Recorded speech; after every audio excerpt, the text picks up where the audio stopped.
안녕하세요. DJ 라니입니다. 오늘의 사연 시작해 보겠습니다. 안녕하세요. 일상 속에서 우리가 흔하게 사용하는 말이 있잖아요. 사람 일은 모른다는 거요.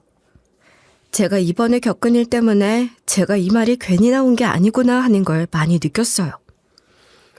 저는 원래 어렸을 때부터 결혼의 뜻이 전혀 없었어요. 요즘 그런 사람들 많이 보이기도 하는데요. 물론 제가 비혼을 선언하는 이유는 다양하고 많이 있겠지만 저 같은 경우에는 가난 때문이 가장 컸었어요. 그리고 부모님은 나름대로 잘 살아보고 싶으셔서 어린 저를 두고 열심히 맞벌이도 하셨었어요. 그렇게 열심히 생활하셨었지만 집안 형편은 크게 나아지지 않았죠.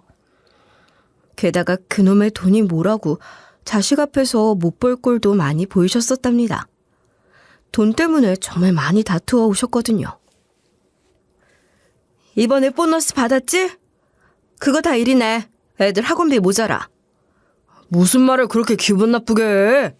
내가 돈 벌어오는 기계야? 그럼 그만큼 돈을 많이 벌어오던가.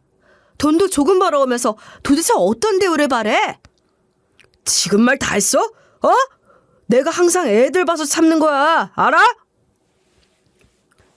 그러면서 오가는 욕설과 고성 때문에 지금도 제가 욕하는 소리에 굉장히 민감할 정도랍니다. 무엇보다 매일매일 바쁘게 살다 보니 일은 일대로 하고 돈은 또 돈대로 나가야 하니까 당연히 부모님은 가족을 건강하게 돌보실 만한 여력이 되질 않았어요. 그렇기 때문에 제 밑으로 있는 2명의 동생도 거의 제가 다 돌보다시피 살았었죠.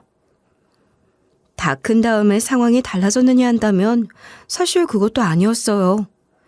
아르바이트를 편하게 할 수 있었던 고등학생 때부터 저는 학교 끝나면 일을 하러 가는 게 일상이 되어버렸거든요.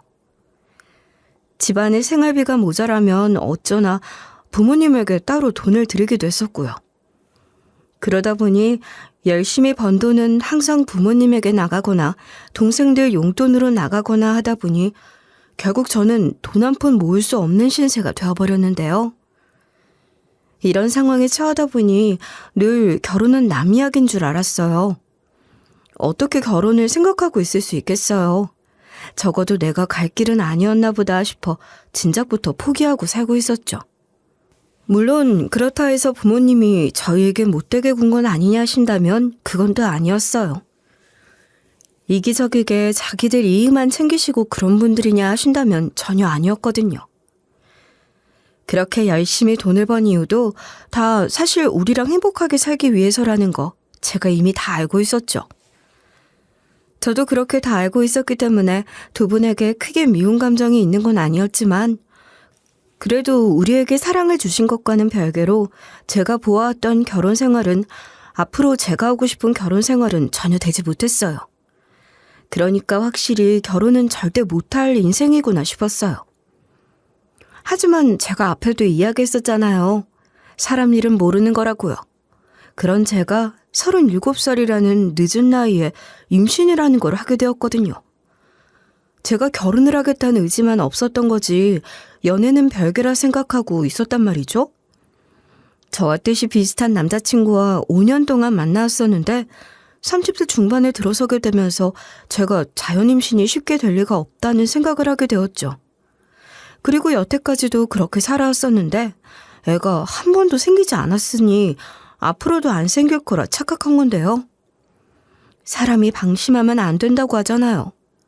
지금까지 괜찮았으니 앞으로도 괜찮을 거라 생각했었는데 이렇게 뜻밖의 아기 천사가 찾아오고 말았죠. 처음엔 진짜 5만 가지 생각을 다 했었어요. 이대로 내 인생이 망하는 게 아닐까 우울해지는 건 기본이었고요. 하지만 그래도 태어나게 될 아기는 잘못이 없잖아요. 그러니까 마음을 다시 잡고 빨리 이 상황을 이겨내보자 생각하게 됐어요. 남편하고도 합의를 봐서 간단하게 식을 올리고 크진 않다 해도 우리끼리 작게나마 신혼방을 마련해 지내기로 했답니다. 생각 많이 해봤는데 태어날 아이에게는 부끄럽지 않은 환경을 만들어주고 싶어. 내 생각도 그래. 예정에는 없었으니 엄청나게 좋은 신혼집이나 결혼식은 못하겠지만 그래도 아기를 위해 열심히 살아보자. 아기 잘 크겠지? 내가 나이가 많아 걱정이네. 무슨 소리야. 요즘 다 너 나이가 되어야 아기 낳는다고 하니까 걱정하지 마. 내가 도와줄게. 노산과 가난이라는 걱정거리에도 무색하게 저희 아들은 건강하게 태어나 주었어요. 키우다 보니 우여곡절도 많아 너무 힘들기도 했었지만 그래도 그런 날보다 우리 애 낳기를 정말 잘했다 싶은 날들이 훨씬 더 많이 있었답니다. 아무래도 결혼을 하게 되면 좋든 싫든 시댁하고 마주할 수밖에 없잖아요. 우리 시댁은 따로 시아버님은 계시지 않고 시어머니만 계셨어요. 처음에 결혼하기 이전에는 우리 엄마가 하던 시집살이가 생각나더군요. 그래서 그런 일도 감당해야겠지 싶어 큰맘 먹고 인사도 드리고 결혼 생활하면서도 엄청 신경 썼었는데요. 의외로 생각했던 것과 다르게 어머님은 저에게 딱히 시집살이라 하는 건 아무것도 하지 않으셨었답니다. 가끔 부탁드리게 되면 저희 아들도 봐주셨고 저한테도 늘 잘해주셨어요. 정말 사람 일은 모른다 하더니 모든 일이 제 예상과 다르게 흘러가는 하루하루다 보니까 결혼 생활도 썩 그리 나쁘지 않구나 싶었죠. 물론 항상 좋은 일만 생기란 법은 없잖아요. 저와 남편은 현재 같은 회사에 다니는 중이었거든요. 둘 다 부장직에 있어요. 어느 정도 직급이 있는 편이었는데 그런 위치에 있으면서 서로 부부잖아요. 그래서 그런지 저희 회사 임원 중 한 분이 굉장히 마음에 들어하지 않으셨었어요. 부부가 부장직급에 나란히 있으니까 싫으셨던 것 같은데요. 그분이 뒤에서 얼마나 소문을 많이 내고 다니시던지요. 저희 둘이 편먹고 위에서 시키는 대로 하지 않는다 하시는 거였죠? 단 한 번도 그런 적이 없는데 정말 어이가 없었어요. 아무래도 이 회사가 가족회사인데다가 중소기업이다 보니 사실 일반 직원을 제외하고는 자기들끼리 끈끈하면서도 지저분한 무언가를 가지고 있었거든요. 게다가 자기네 식구 외에 일하는 직원들은 무조건 자기들 말에 절대 복종해야 한다는 듯이 굴기도 하고요. 가족회사는 이래서 가면 안 된다 하더니 그 말이 진짜구나 싶었죠. 저희는 아무래도 어린 아들이 있다 보니까 야근이나 회식도 되도록이면 피하거나 같이는 절대 안 가는 편이거든요. 게다가 거래를 대접하는 거 역시 자기가 원하는 대로 해주지 않다 보니까 뻣뻣하다 하면서 뒤에서 흉을 엄청 많이 보셨었어요. 저도 그나마 친한 직장 동료를 통해 들을 수 있었죠. 최 이사님, 또 회식 자리에서 부장님 욕하시던데요? 또? 이번엔 뭐라고 했어요? 이번 회식도 안 왔다 하면서 부장직이나 단 사람들이 이렇게 회사 생활에 모범을 보이지 않아서야 되겠냐고. 다들 엄청 동조하거나 하진 않았어요. 걱정 마세요. 맨날 이렇게 뒤에서 한 소리 들으시고 육아하느라 그러신 건데 이해도 못 해주시고 왜 저러나 모르겠어요. 아니에요. 다들 재밌으려고 간 회식인데 내 이야기 때문에 불편했겠다. 내가 더 미안해요. 저흰 어떤 사정이 있으신지 다 아니까 그러려니 하는데 최 이사님 들어보니 원래 마음에 안 드는 사람 생기면 회사 다니는 내내 괴롭힌다 하더라고요. 신경 쓰지 마세요. 저희 막 그런 말에 안 넘어가요. 하하호호 웃으며 넘기긴 했었지만 그래도 영 기분이 좋지 않았었는데 사건이 터져버렸죠. 저는 디자인 팀에 있고 남편은 마케팅 팀에 있다 보니 어쩔 수 없이 둘이 자주 엮이게 되곤 한단 말이에요. 업무가 거의 크로스되는 일이 많이 있기 때문이죠. 그런데 이번에 좀 큰 프로젝트의 의뢰를 받게 되면서 작업을 같이 하게 되었는데 최종으로 올라가야 하는 디자인이 수정이 덜 된 게 올라가게 되었더라고요. 이게 마케팅팀으로 최종 전달이 되기 위해서는 중간에 간부직 승인을 하나하나 받아야 하는 시스템으로 되어 있거든요.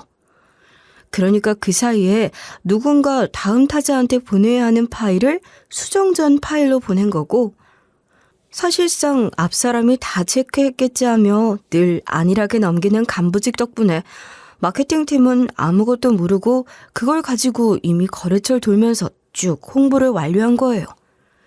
저희는 처음부터 잘 넘겼었는데 중간에서 자기 가족이 실수한 거면서 그 간부가 이거다 싶어 건수 하나 잡았다는 듯이 얼마나 노발대발하던지요. 이거 어떻게 책임질 거야? 어? 부장 직급에 있는데 이 정도 삑사리면 심할서 내야지. 나 같으면 사직서 내고 고개 숙이고 살았겠네. 아니, 저희도 수정 검토를 위해 디자인 파일을 여러 개 보낸 건데 그건 저희 실수가 아니잖아요. 최종 검토에서 파악하셔야 하는 일이잖아요. 애초에 수정 사항이 있는 파일을 왜 넘겨? 나 참, 일 하루 이틀 하는 것도 아니고. 그게 무슨 소리세요? 평소에도 이렇게 늘 넘겨드렸잖아요. 애초에 처음부터 수정을 하지 않게끔 디자인해서 보내면 되는 거 아닌가? 그게 너희들이 하는 일인데 여기서 나오는 피해 금액을 어떻게 할 거야 도대체? 이렇게 전적으로 제 탓을 하는데 너무 어이가 없는 거 있죠? 정말 더럽고 치사해서 더 이상은 못 다니겠다 싶어 그만둬버렸어요. 안 그래도 부부가 같이 회사를 말아먹으려고 한다느니, 부부가 합세해서 자기들 이겨먹으려고 한다느니 뒷말이 진짜 많았었거든요. 이제 더 이상 안 들어도 되겠다 싶어 속 시원하게 사직서를 내고 왔답니다. 제가 일을 쉴 순 없는 노릇이라 새 직업을 구해야 했는데 저희 엄마가 지금 파출부 일을 하시거든요. 엄마도 지금껏 여러 가지 일을 해오셨었는데 회사나 공장에 다녔을 때보다 파출부 일을 할 때가 더 적성에 잘 맞으시다고 하셨어요. 저도 어린 아들을 키워야 하는 입장이다 보니 경제활동에서 손을 놓을 수가 없겠다 싶어 고민하다 엄마의 추천으로 한 회장님 댁에 파출부 일을 하러 들어가게 되었어요. 그래도 여태까지 커리어를 유지한 게 있는데 이렇게 한순간에 바로 파출부 일을 하는 게 맞나 고민이 되기도 했었어요. 하지만 일단 회사보다 더 유동적으로 일할 수가 있다는 점이 굉장히 매력적이었어요. 일하는 시간이 그리 길지도 않은데 그에 비해 받는 정도도 꽤 많은 편이었거든요. 안 그래도 아들이 어린 편이라 제가 회사 일하는 동안 어린이집 종일반에 있는 것도 되게 미안했었어요. 야근이라도 하게 되는 날엔 주변 사람들에게 부탁까지 해서 급하게 아이를 맡겨야만 했었던 것도 전부 신경이 쓰였었는데요. 적어도 이 일은 출퇴근이 확실하기도 하고 야근 같은 것도 하는 게 없으니까 아이를 위해서라도 제가 조금은 포기하는 게 맞다 싶었어요. 물론 한순간에 쌓아놓았던 커리어를 포기하는 게 쉬운 일은 아니었어요. 하지만 아이 키우시는 분들이라면 누구나 다 아실 거예요. 내 커리어 역시 중요하지만 그만큼 아이 정서를 잘 챙겨주고 싶다는 거려. 아기인 순간은 사실 그리 길지 않기 때문에 그만큼 더 잘해주고 싶었어요. 남편은 제가 부장님 소리 듣는 일하다가 갑자기 이런 일을 하게 되니까 마음에 안 들어하는 티를 많이 냈었는데요. 이해가 가긴 했지만 며칠 해보고 나니 확실히 이게 더 마음이 편하긴 했었어요. 여태까지 쌓아온 게 있는데 차라리 다른 회사 디자인 팀으로 가보는 건 어때? 나도 그럴까 생각 많이 했었는데 그렇게 하기보다는 이게 더 나랑 아기한테 맞는 것 같아. 나는용 네가 이 일로 바꾼 게 마음에 안 드네. 아니야. 한번 해보니까 나쁘지 않았어. 일하는 시간에 비해 받는 게 꽤 많은 편이래. 내가 하는 것이. 그래서인지 많이 어렵지 않아. 그냥 집안일 수준이야. 확실히 제가 장녀로 자라서 집안일을 거의 도맡아 하면서 커서 그런지 길지 않은 시간 동안 일하고 이 정도나 넉넉하게 받는다고 싶어 조금 의아하긴 했었어요. 게다가 확실히 잘 사는 집이라 그런지 주는 임금 수준도 다른 곳과 비교해 더 컸기 때문에 나쁘지 않다는 생각에 정착까지 하고 싶었지요. 회장님도 만나뵀었는데 꽤 젠틀하신 분이다 보니 오히려 제가 더 놀랐을 정도네요. 처음 들어보는 회사의 회장님이긴 했는데 그래도 나름 중견기업이라더라고요. 그러니까 이렇게 좋은 집에 살고 여유도 있어 보이는구나 싶었죠. 이 집에서 아쉬운 점은 딱 하나, 바로 사모였어요. 진짜 하나부터 열까지 너무 최악이고 별로였었거든요. 진짜 일하는 내리 온갖 트집이란 트집은 다 잡으시는 거예요. 저 오기 전까지만 해도 여기 다니고 있었던 파출부는 싹 다 저 사모님보다 나이가 많아야만 가능하다 했었어요. 자기보다 어린 여자는 싫다고 그랬다는데요. 하지만 저는 오랜 기간 일했던 엄마의 소개로 낙하산처럼 괜찮은 곳에 들어간 거라 그런지 사모가 원하는 늙은 여자의 기준하고는 많이 달랐었는데요. 저는 개인적으로 저 사모는 가진 것도 많으면서 뭐하러 자기보다 어린 여자한테 자꾸 굳은 소리를 하는지 이해가 안 갔어요. 일하는 것도 계속 사사건건 옆에서 참견했었거든요. 내가 어린 여자를 안 좋아하는 이유가 뭔지 알아요? 청소를 하면 너무 개떡같이 하더라고. 깨끗하게 좀 했으면 좋겠는데 왜 그런지 모르겠어. 제가 신경 써서 더 열심히 해볼게요. 어디 거슬리는 부분 있으세요? 하나부터 열까지 다. 여기 청소긴 한 거야? 제대로 민 게 맞는데 어떻게 머리카락이 떨어져 있을 수가 있어? 다시 할게요, 사모님. 걱정하지 마세요. 걱정이 안 되게 생겼어? 하여간 마음에 안 들어. 언제 그만둘 거니? 어린애들은 또 힘들면 금방 그만둔다 이야기하는데 너는 언제까지 할지 미리 이야기해. 빨리 새 아줌마 구해버리게. 이런 집안일 청소 가지고 사사건건 트집을 잡곤 했었는데요. 하루는 제가 파출부 일을 하고 있다가 회장님이 거실에서 사모님과 같이 회사 내 패키지 디자인할 거를 고르는 모습을 보게 되었어요. 근데 이게 보니까 아무리 생각해봐도 인쇄물이 나왔을 때 원하시는 디자인대로 나오질 않을 게 딱 보이더라고요. 그래도 이 방면에서는 제가 오래 일했고 딱 보면 아니까 조금이라도 도움이 되셨으면 해서 옆에서 말씀을 드리게 되었죠. 이대로 인쇄하시면 그대로 안 나오세요, 회장님. 아마 사이즈 다시 잡으셔야 할 거예요.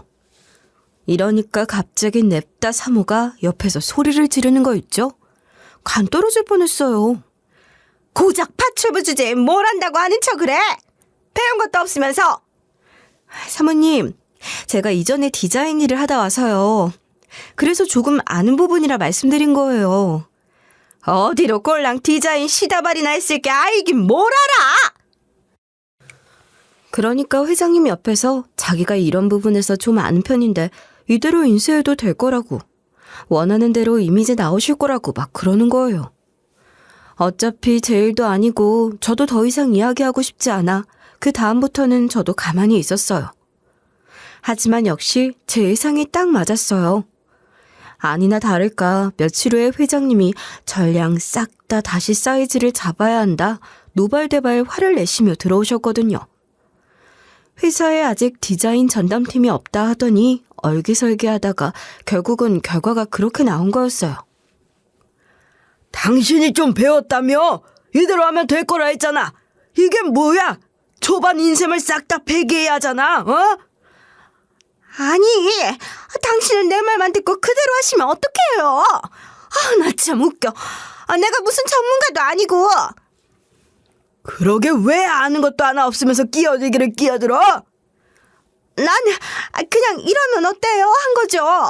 내 말대로 할 줄 알았나 뭐? 이러면서 딴청을 피우는데 회장님 한숨만 늘어날 뿐이었어요. 제가 그때 마침 그 옆에서 걸레질을 하고 있었는데 저를 부르시더라고요. 아가씨, 잠깐만 와봐요. 네? 저요? 이전에 무슨 업무 했다고요? 디자인 일했나? 네. 저 이전에 광고회사 디자인 업무 보고 있었고 직급은 부장에 있었습니다. 꽤 높은 직급에 있었구만. 애 낳으면서 휴직했나? 그런 여성분들 많지. 그럼 이거 한 번만 봐줄 수 있겠나? 그럼요. 어떤 게 궁금하세요? 그 모습을 보면서 사모가 기가 막히다는 식으로 쳐다봤었는데요. 저도 그거 확인을 하는데 옛날에 한창 디자인 업무 했을 때가 새록새록 떠올라서 더 잘 도와드리게 되더라고요. 이날을 기점으로 회장님이 하청을 맡긴 디자인 최종 검사는 늘 저랑 같이 하셨어요. 물론 그렇다 해서 사적으로 관심을 가지시는 건 전혀 아니었고요. 오히려 공과사를 뚜렷하게 아시는 분이었기 때문에 저에게는 개인적인 질문은 하나 하지 않으셨답니다. 그래서 그런 자리가 오히려 불편하지 않았어요.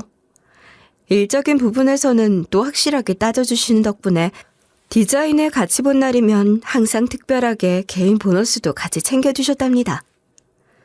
그렇게 회장님 댁에서 일한 지 벌써 3년이란 시간이 흘렀을 때였어요. 이제는 사모가 못된 말을 하는 것도 한 귀로 듣고 한 귀로 흘릴 수 있을 정도가 되었죠. 그러던 중 하루, 그날은 아들 유치원 문을 준비를 하면서 출근 준비도 같이 하게 되었는데 아들이 그러는 중 아프다 하더라고요. 엄마, 나 이상해. 머리가 아야해. 머리가 아야 한다고? 어쩐지 얼굴이 좀 빨간 것 같더라니. 열재보자. 엄마, 나 아야하는데 유치원 가기 싫어. 엄마랑 있으면 안 돼? 열이긴 하지만 열이 좀 있네. 해열제 먹어보자, 응? 이대로 어린이집에 보내기에는 아들 상태도 많이 안 좋고 다른 아이들에게 옮길 것 같아 안 되겠다 싶었어요. 게다가 낌새로 봐서는 열이 더 오를 거라는 게 눈에 보이기도 했었죠. 그러다 보니 어쩔 수 없이 사모에게 전화를 해서 아들이 아파 그러는데 하루만 쉴 수 있겠냐 물어보았거든요. 그랬더니 웬걸 드디어 꼬투리 잡았다 이거죠. 엄청나게 노발대발하는 거예요. 사모님, 저 오늘 아들이 열이 너무 많이 나서요. 혹시 하루만 좀 쉴 수 있을까요? 제가 오늘 약만큼 하겠습니다. 뭐라고? 그걸 누가 이렇게 출근하기 직전에 이야기해? 내가 이래서 젊은 여자 안 쓰는 거야. 어쩜 그렇게 책임감이 하나 없을 수가 있어? 저도 이렇게 갑작스럽게 말씀드리게 되어 너무 죄송하죠. 근데 애가 너무 아파서요. 애가 아픈 걸 왜 나한테 양해 구하는지 모르겠네. 아무튼 오늘 안 나오면 앞으로도 영영 안 나오는 걸로 해. 진짜 건수 잡았다. 어디 한번 그렇게 해봐라 라는 식으로 이야기를 하면서 일방적으로 전화를 뚝 끊어버리는 거 있죠. 진짜 너무 화가 났지만 그래도 지금 당장 아들이 아픈 것에 신경이 쓰여 고민하다 데리고 출근을 하는 게 좋겠다 싶었어요. 내부에 사용인 휴게실이 따로 있을 정도로 자택이 큰 편이다 보니 거기에 눕혀서 재우고 일을 하면 되겠다 싶어 데려갔었거든요. 어차피 그 근처에는 회장님도 사모도 잘 안 돌아다니니 말이에요. 근데 하필 딱 걸려버렸죠. 제가 아들을 데려온 걸 보니까 그때부터 정말 입에 담기도 어려운 심한 말을 하는데 우리 애가 듣는 게 무서울 정도였어요. 어디 잡일하는 년이 일터에 애를 데리고 와? 죄송해요. 애가 너무 아파서요. 어딜 맡길 만한 곳도 없고요. 공과 사는 구분해야 할 거 아니야? 어려서 그래? 왜 항상 내가 뭐라고 하게 만드는 거야? 안 돌아다니도록 제가 주의 줄게요. 휴게실에서만 있게 해주세요. 아침에 열이 많이 나서 제가 보고 있어야 할 것 같아서요. 부탁드릴게요, 사모님. 물론 일터에 아이를 데려온 건 잘못이었지만 다른 사용인 분들도 그렇게 종종 하시는 모습을 보고 저도 그렇게 한 건데 그렇게 노발대발 화를 낼 줄은 몰랐어요. 제가 대놓고 보여드린 것도 아니고 회장님이 오랜만에 마당에서 식사를 하고 싶다 하셨거든요. 그래서 마당에 나가 테이블 세팅을 하는 중에 아들이 깨서 저를 찾아 돌아다닌 거였어요. 그러다 마당에 제가 있는 걸 보고 뛰쳐나온 건데 그때 딱 마주치게 된 거죠. 사모 눈치는 물론 회장님 눈치까지 얼마나 보이던지요. 이게 사람 마음이 급하다 보니 오히려 아픈 아들에게 화살이 돌아가게 되는 거 있죠? 엄마가 돌아다니면 안 된다고 했잖아. 왜 나왔어? 여긴 엄마 일하는 곳이니까 얌전히 누워있으라 그랬잖아. 나는 엄마가 안 보여서 엄마 보고 싶어서. 이렇게 나오면 어떻게 하냐 막 혼을 내고 있는데 회장님이 허허 웃으시면서 그래도 예뻐해 주시는 거예요. 아유 귀엽네. 가까이 와보거라. 아들이 쫄래쫄래 회장님 옆으로 쓱 갔었어요. 원래 낯가림이 없는 애인데다 동네 할아버지들이 워낙 예뻐해 주셔서 회장님이 부르니 냉큼 갔던 거죠. 회장님하고 사모 사이에는 자식이 없었거든요. 원래 딸이 하나 있다고 들었는데 그마저도 불의의 사고로 요절하게 되었다고 들었어요. 그래서인지 회장님은 애들이 또 더 예뻐 보이셨나 보더라고요. 옆에 딱 끼고 애들은 아플 때 원래 더 잘 먹어야 한다고 하면서 같이 밥 먹자 이야기도 해주셨어요. 하지만 사모가 가만히 있을 턱이 있나요? 당연히 기겁을 하면서 싫어하시는 거예요. 애라면 아주 질색팔색하는 걸 전에도 한번 봐서 알고 있었거든요. 그러든지 말든지 회장님은 신경 안 쓰고 아들한테 웃어주면서 밥까지 먹여주시는 거예요. 보다 보니 회장님도 과하게 예뻐해 주시는 것 같다 싶었는데 곧바로 사모의 급발진에 깜짝 놀랄 수밖에 없었어요. 잡일하는 사람애는 뭐하러 챙겨? 왜? 당신 애라도 생각났나 봐? 이게 뭐 하자는 거야 나랑? 아님 저 어린 것이랑 바람이라도 났어? 어린 년 좋아하는 건 여전한가 봐? 그러면서 냅다 소리를 빽 지르니 저도 깜짝 놀랐어요. 그랬더니 회장님이 딱 정색을 하시면서 같이 일하는 직원의 아이일 뿐인데 왜 그렇게까지 화를 내냐 하면서 뭐라 하셨죠. 내가 늘 유방백세 유치만년이라 하지 않나. 꽃다운 일을 하면 백세까지 가고 못된 짓을 하면 만년까지 가게 된다니까는 어린아이에게 항상 친절하게 잘 대해줘야지. 할아버지, 우리 아빠도 맨날 그 말 하는데. 저도 회장님이 뭐라 하시는 걸 들었을 때 어라 싶었어요. 저 역시 연애 시절부터 남편에게 자주 들어왔던 말이었거든요. 남편이 어렸을 때 아빠가 자주 해주셨던 말이라 하면서 자기가 늘 새기고 산단 말이에요. 입버릇처럼 하던 말이었는데 원래 어렸을 때 기억이 뚜렷하게 남는 건 나이를 먹은 후에도 기억한다 하잖아요. 아빠하고의 기억이 그게 많이 남았구나 싶었어요.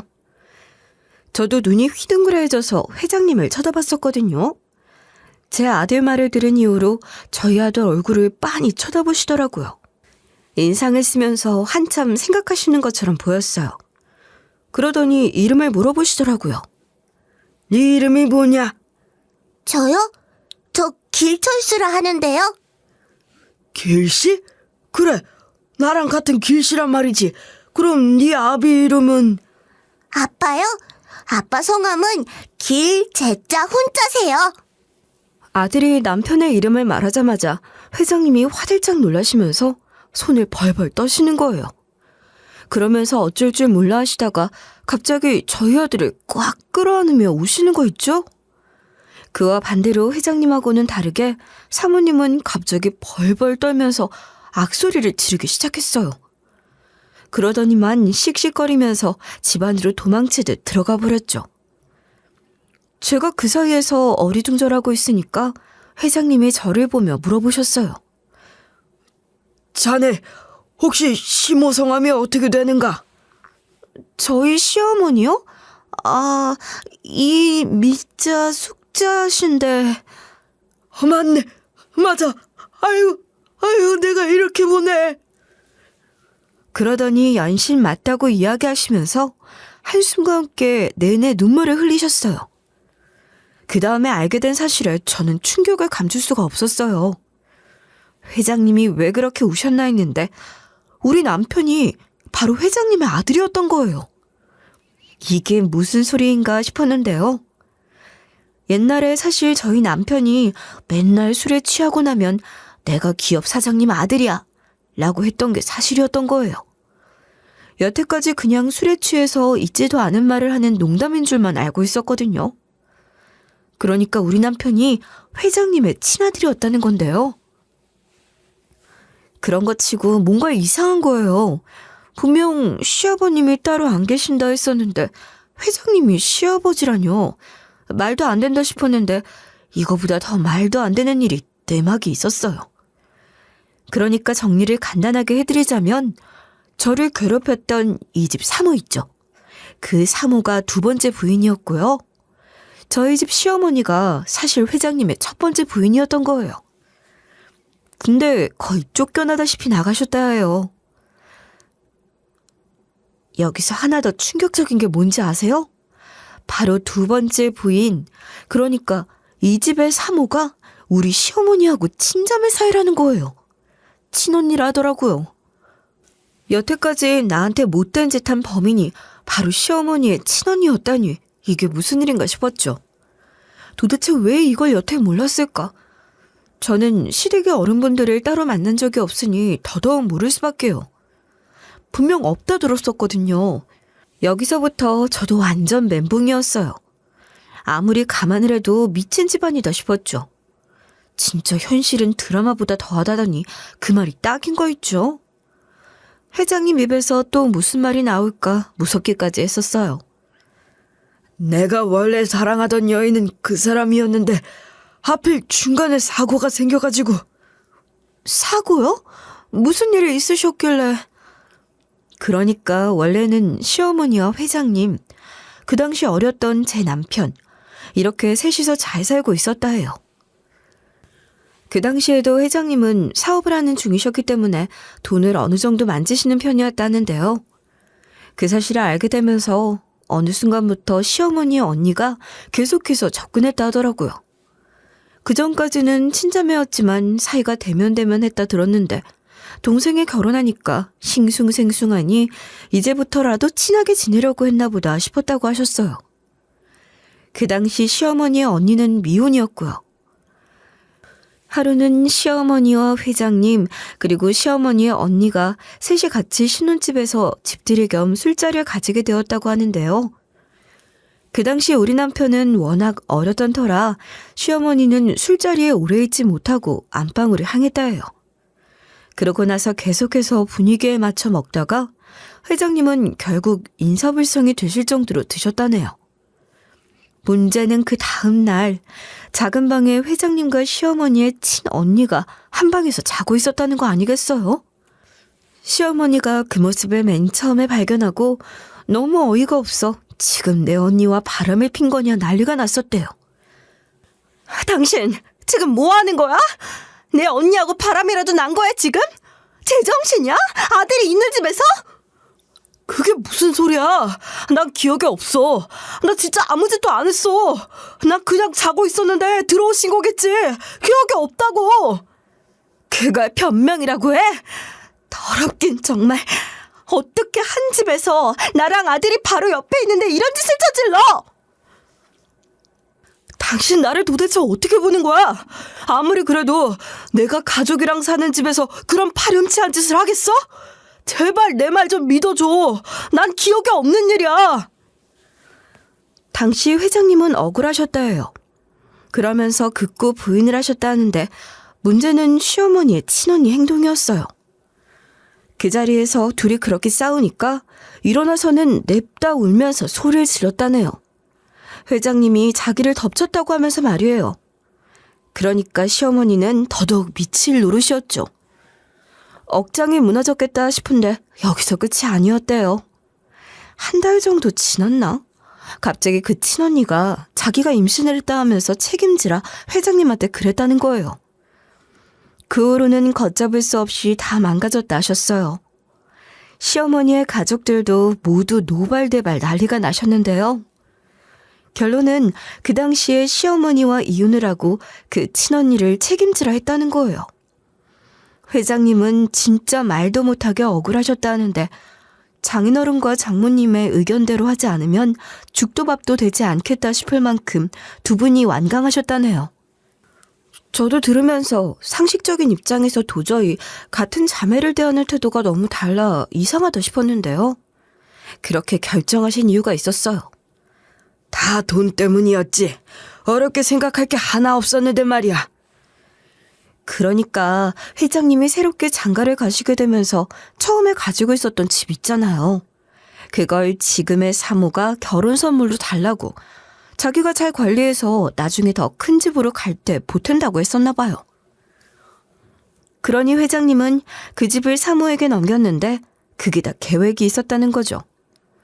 회장님이 어쩌다 들으신 이야기인데 알고 보니 그 사모가 이사 가게 될 때 그 집을 팔 건데 그중에 꽤 많은 비율을 떼서 부모님께 드리기도 했다는 거예요. 그러니까 이게 다 처음부터 그 사모이자 시어머니의 친언니인 사람의 계략이었던 거죠. 그때에도 회장님이 부족하지 않게 버는 편이어서 안 그래도 배 아팠는데 어떻게 뺏을 수 없을까 하다가 이런 수를 쓰게 된 거라 해요. 들으면서 시할머니, 시할아버지네도 참 너무하다. 돈을 단단히 미쳐서 자식을 등쳐먹었구나 싶어 너무하다 싶었죠. 그리고 사모가 회장을 꼬실 때 임신이 됐었다고 했잖아요. 근데 그 애가 사실 얼마 못 가서 유산이 되었다 들었어요. 그러다가 그 애가 진짜 회장의 애인지도 모르게 되어버린 상황이었는데 회장이 이때다 싶어서 애도 유산이 됐으니 그만 갈라서자 이야기를 했나 봐요. 근데 그 사이 사모가 또 임신을 하게 되면서 회장의 발목을 잡아버린 거예요. 근데 그 딸이 또 바로 요절을 해버린 거죠. 그러면서 회장 역시 사모랑 죽지 못해 같이 사는 사이가 되어버렸던 거예요. 자네도 알겠지만 이때까지 살다 보면 아무래도 갈라서기가 쉽지 않다네. 재산 분할 요구도 톡톡히 받아낼 여자니 포기해버렸지. 그러니까 최대한 버텨보자는 심산으로 같이 살았던 거네. 죽지 못해 살았던 거지. 이렇게 회장님이 사모와 갈라질 만한 충분한 이유가 생기기 전까지는 굉장히 오랜 시간이 걸렸었다 해요. 그러는 사이에 장인 장모가 이미 회장님과 시어머니 그리고 지금의 저희 남편인 회장님의 아들을 만나지 못하게끔 각각에게 으름장을 놨었다 해요. 그러다 보니 시어머니 역시 웃는 날보다는 우는 날이 더 많이 있었던 거고 그런 모습을 보니까 우리 남편은 결혼 생각이 없었다는 걸 이후에 남편을 통해 듣게 되었어요. 우리 남편도 결혼 생활이 없었던 이유가 바로 여기 있었던 거죠. 아빠가 있는데 있어도 있다 말하지 못할 만한 사연이 있으니 그런 거였어요. 회장님은 이 이야기를 다 끝내고 나셔서 저한테 갑자기 무릎을 꿇으셨는데요. 딱 한 번만 내 아들 좀 만나게 해다오. 어머머, 일어나세요, 회장님. 나한텐 누구보다 소중한 내 자식이었어. 내 첫아들 아닌가. 그때 이후로 한 번을 제대로 본 적이 없다네. 회장님이 저한테 이러셔도 난감해요, 회장님. 그만 일어나세요. 자기가 정말 예뻐했던 첫 자식이었는데 갑자기 생이별하듯이 떨어지게 되어 엄청 마음이 쓰이셨다 해요. 그럴만도 하죠. 한창 아빠 손이 필요할 때 그렇게 되신 것 같았거든요. 이후에 사실 뒷조사하듯 알아내긴 했지만 핸드폰 번호도 알아내어 몇 번이고 연락도 하셨었다는데요. 저희 남편이 정말 칼같이 거절을 했었다네요. 곧 죽어도 만나기 싫다. 엄마하고 자기하고 둘이서 얼마나 생고생을 했는데 아빠라는 존재는 없다 생각하겠다 하면서 딱 잘라 거절을 하는 바람에 단 한 번도 제대로 못 봤었다 해요. 그날 이후로 언젠가 기회가 되면 아들을 다시 만날 수 있겠지 싶어 그날만을 손꼽아 기다리고 기도했다는데 오늘 제 아들을 만난 게 신이 기도를 들어주셔서 그런 거라 하며 엄청 애원하셨어요.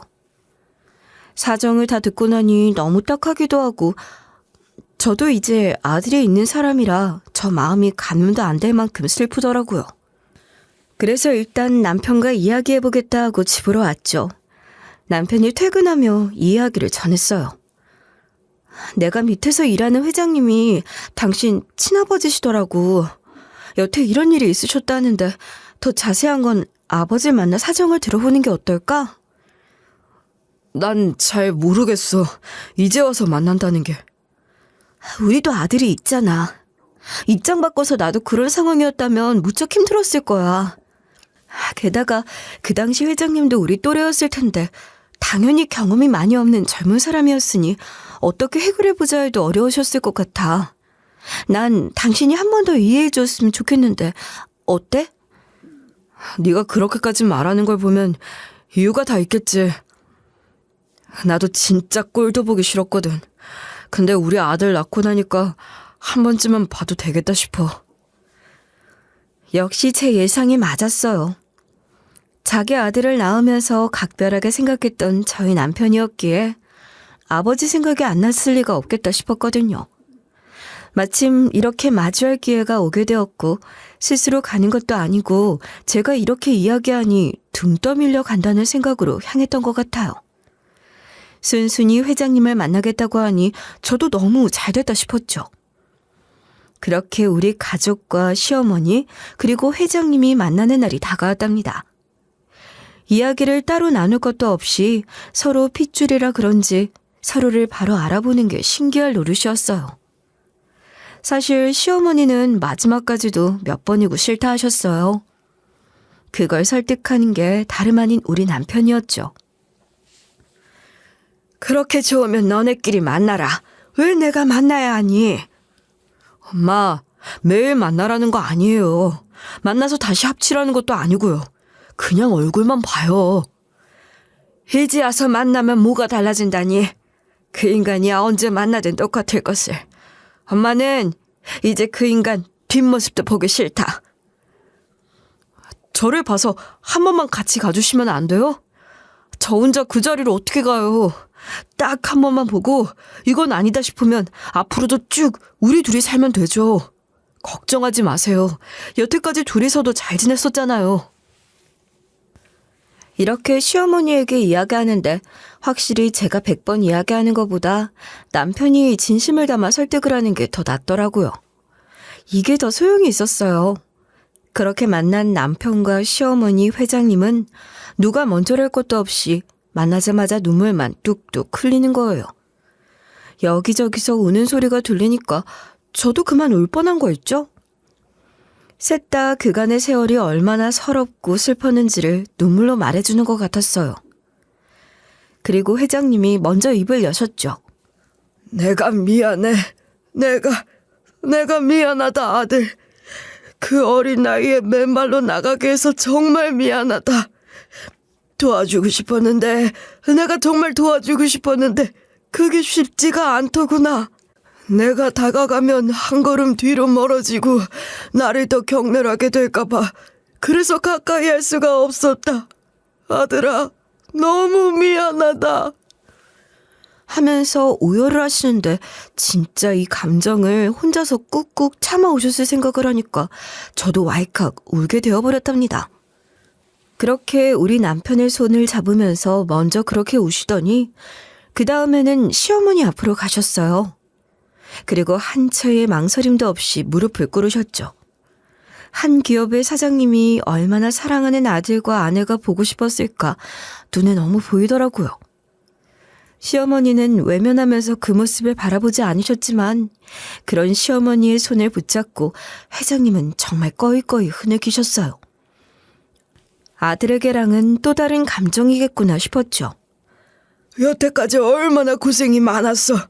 혼자서 가시밭길을 걸었네. 재훈이 혼자 키우느라 너무 고생 많았어.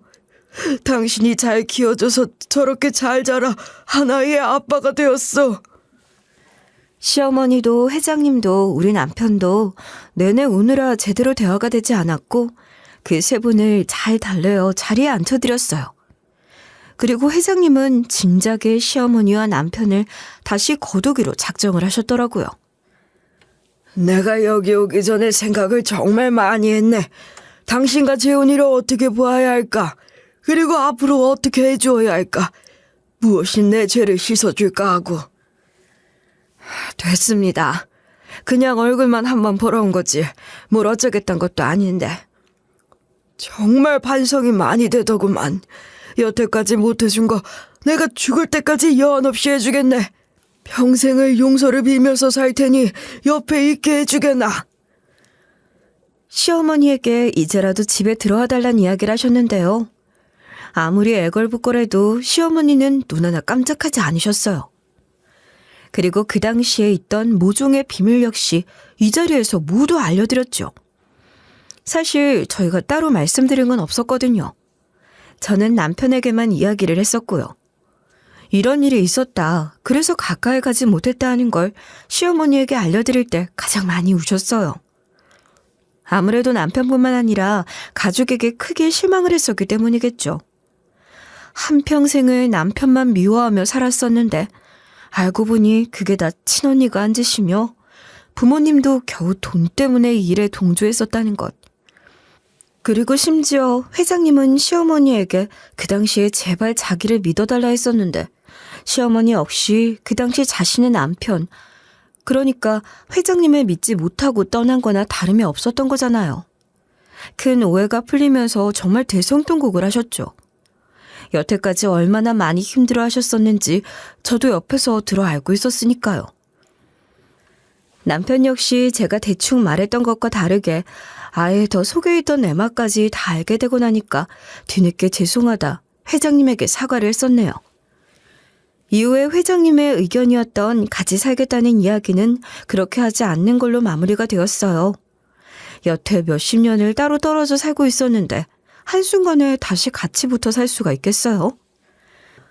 시어머니가 그건 아닌 것 같다 하면서 똑부러지게 거절을 하니 그렇다면 여생을 편하게 살 수 있을 만한 집을 마련해 줄 테니 그것까지는 하게 해달라셨답니다. 그렇게 시어머니는 지금까지 살던 집의 2배나 되는 큰 집으로 이사를 하시게 되었어요. 처음에는 이렇게 큰 집에 있는 게 신기하다 하시면서 어색해 하시더니 요즘에는 화분을 들이시면서 집 꾸미기에 한창 재미를 들리셨답니다. 그렇게 사시니까 더 좋아 보이셨어요. 그리고 남편에게는 이후에 회사를 물려주실 생각이라 하셨어요. 그래서 원래 다니던 곳을 퇴사하고 이곳으로 이직을 하였답니다. 확실히 전에 다니던 회사보다 좋아 보이는 걸 남편의 얼굴을 보며 알 수 있었는데요. 안 그래도 당신 쫓아낸 그 이사 보면서 일하기 싫었는데 완전 잘 됐다. 그치? 당신 완전 낙하산이라고 찍히는 거 아니야? 회장님 아들이잖아. 아니야. 나 완전 밑바닥부터 시작하는 걸. 그래도 그때보다 여러모로 훨씬 좋아. 이렇게 하하호호 장난도 치는 중이에요. 그리고 마지막으로 남은 사람이 하나 있죠? 원래 있던 사모는 어떻게 쫓아냈냐고요? 여태까지는 재산 분할을 많이 해줘야 할 것 같아 참고 살았었다 했잖아요. 재산 분할을 한다 해도 이혼은 그대로 할 거라고 회장님이 으름장을 놓으셨다 해요. 정말 마음 단단히 먹으셨더라고요. 그리고 그 당시에 명의를 넘겼던 집을 팔게 되면서 일부 떼어서 장인 장모에게 송금을 했다는 사실도 이미 알고 있었다 이야기하니까 그 사모는 눈에 쌍심지를 키고 어디 한번 끝까지 가보자고 이혼 소송 당하면 대형 로펌 변호사로도 써서 승소할 거라고 아주 발악하고 난리가 났었답니다. 우리는 그 이후로 5명이서 도란도란 잘 지내는 중이에요. 비록 파출부 일은 그만두게 되었지만 그 대신에 저도 회장님 밑에서 그전에 있었던 자잘자잘한 디자인 일을 맡아 프리랜서로 겸하며 일하는 중이에요. 너무나 잘 됐죠. 그리고 회장님과 시어머니는 지금도 일주일에 한 번씩 식사만 하시는 정도예요. 갑자기 확 가까워지기에는 시어머니의 마음이 상처가 아직도 너무 크시더라고요. 그래서 조금씩 마음을 열 수 있도록 회장님이 열심히 옆에서 노력하시는 중이에요. 그런 모습을 보니까 나이가 드심에도 이런 사랑은 다 티가 나는구나 싶었네요. 쫓겨난 사모는 여전히 회장님과 소송 중이랍니다. 근데 아무래도 그 전에 돈 많은 회장님과 살던 가닥을 못 버렸는지 나가서 여기저기 돈 쓰고 다닌다는 이야기가 건너 들려오더라고요. 사채업자한테 돈 빌리고 안 갚으면 주변 사람들에게 연락이 간다는 거 아시죠? 그 연락이 무려 회장님한테 왔었다는 거예요. 저렇게 살다가 쫄딱 망해봐야 정신을 차리지 않을까 싶은데요. 제발 꼭 회장님이자 시아버지의 이혼 소송이 승소할 수 있기를 바랄 뿐이에요. 이 일이 있고 난 후에 남편에게 넌지시 한번 물어봤었어요. 당신은 괜찮아? 이렇게 돼도? 난 그래도 당신이 제일 괜찮으면 좋겠어. 미우나 고우나 그래도 내 남편이잖아요. 그래서 물론 시어머니도 회장님도 중요하지만 남편이 가장 괜찮으면 좋겠다 싶었거든요. 근데 남편 입에서 나온 대답에 저는 또 감동 먹었잖아요. 사실 이렇게 된 거 나도 아직 얼떨떨하지. 이렇게 나이 먹고 갑자기 아빠가 생겼는데 안 그러겠어? 적응 안 되긴 하는데 그래도 우리 아들에게는 따뜻한 할아버지가 생긴 거고 우리 엄마한테는 하나뿐인 남편이 생긴 거잖아. 난 그게 너무 다행이라 다른 건 다 괜찮은 것 같아. 나도 앞으로 잘 지내보려고 열심히 노력하려고. 라고 하면서 하하 웃는데 남편의 어른스러운 모습을 여기서 보는구나 싶었어요. 사람의 일이라는 게 정말 어떻게 될지 한 치 앞도 알 수 없다 하잖아요. 저는 그 일을 이번 기회에 정말 확실히 느낄 수 있었답니다. 저 역시 이번 일을 계기로 우리 가족이 한층 더 단단해질 수 있게 되어 이 기쁜 사연을 많은 분들과 나누고 싶었네요.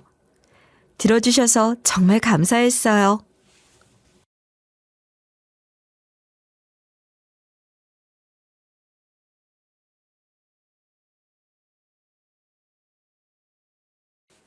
안녕하세요. DJ 라니입니다. 오늘의 사연 시작해 보겠습니다. 여러분은 사람이 한순간에 변해버린 걸 본 적이 있으신가요? 시댁 식구들이 갑자기 착해져서 그들의 인생을 참혹하게 만들어버렸습니다. 도대체 왜 그랬냐고요? 제가 지금부터 말씀드릴 테니까 끝까지 들어주세요. 저는 아들 하나, 딸 하나 있는 70대 여성인데요. 그런데 큰딸이랑은 친한 모녀지간이 아니었어요. 제가 악착같이 사느라 애들을 잘 돌보지 못했거든요. 저도 딸한테 애정이 가득한 건 아니었어요. 딸이라고 챙겨주고 엄마로서 도리를 다하려고 했지만 딸이 워낙 저를 서먹서먹하게 생각하니까 친근하게 대하기 어려워지더라고요.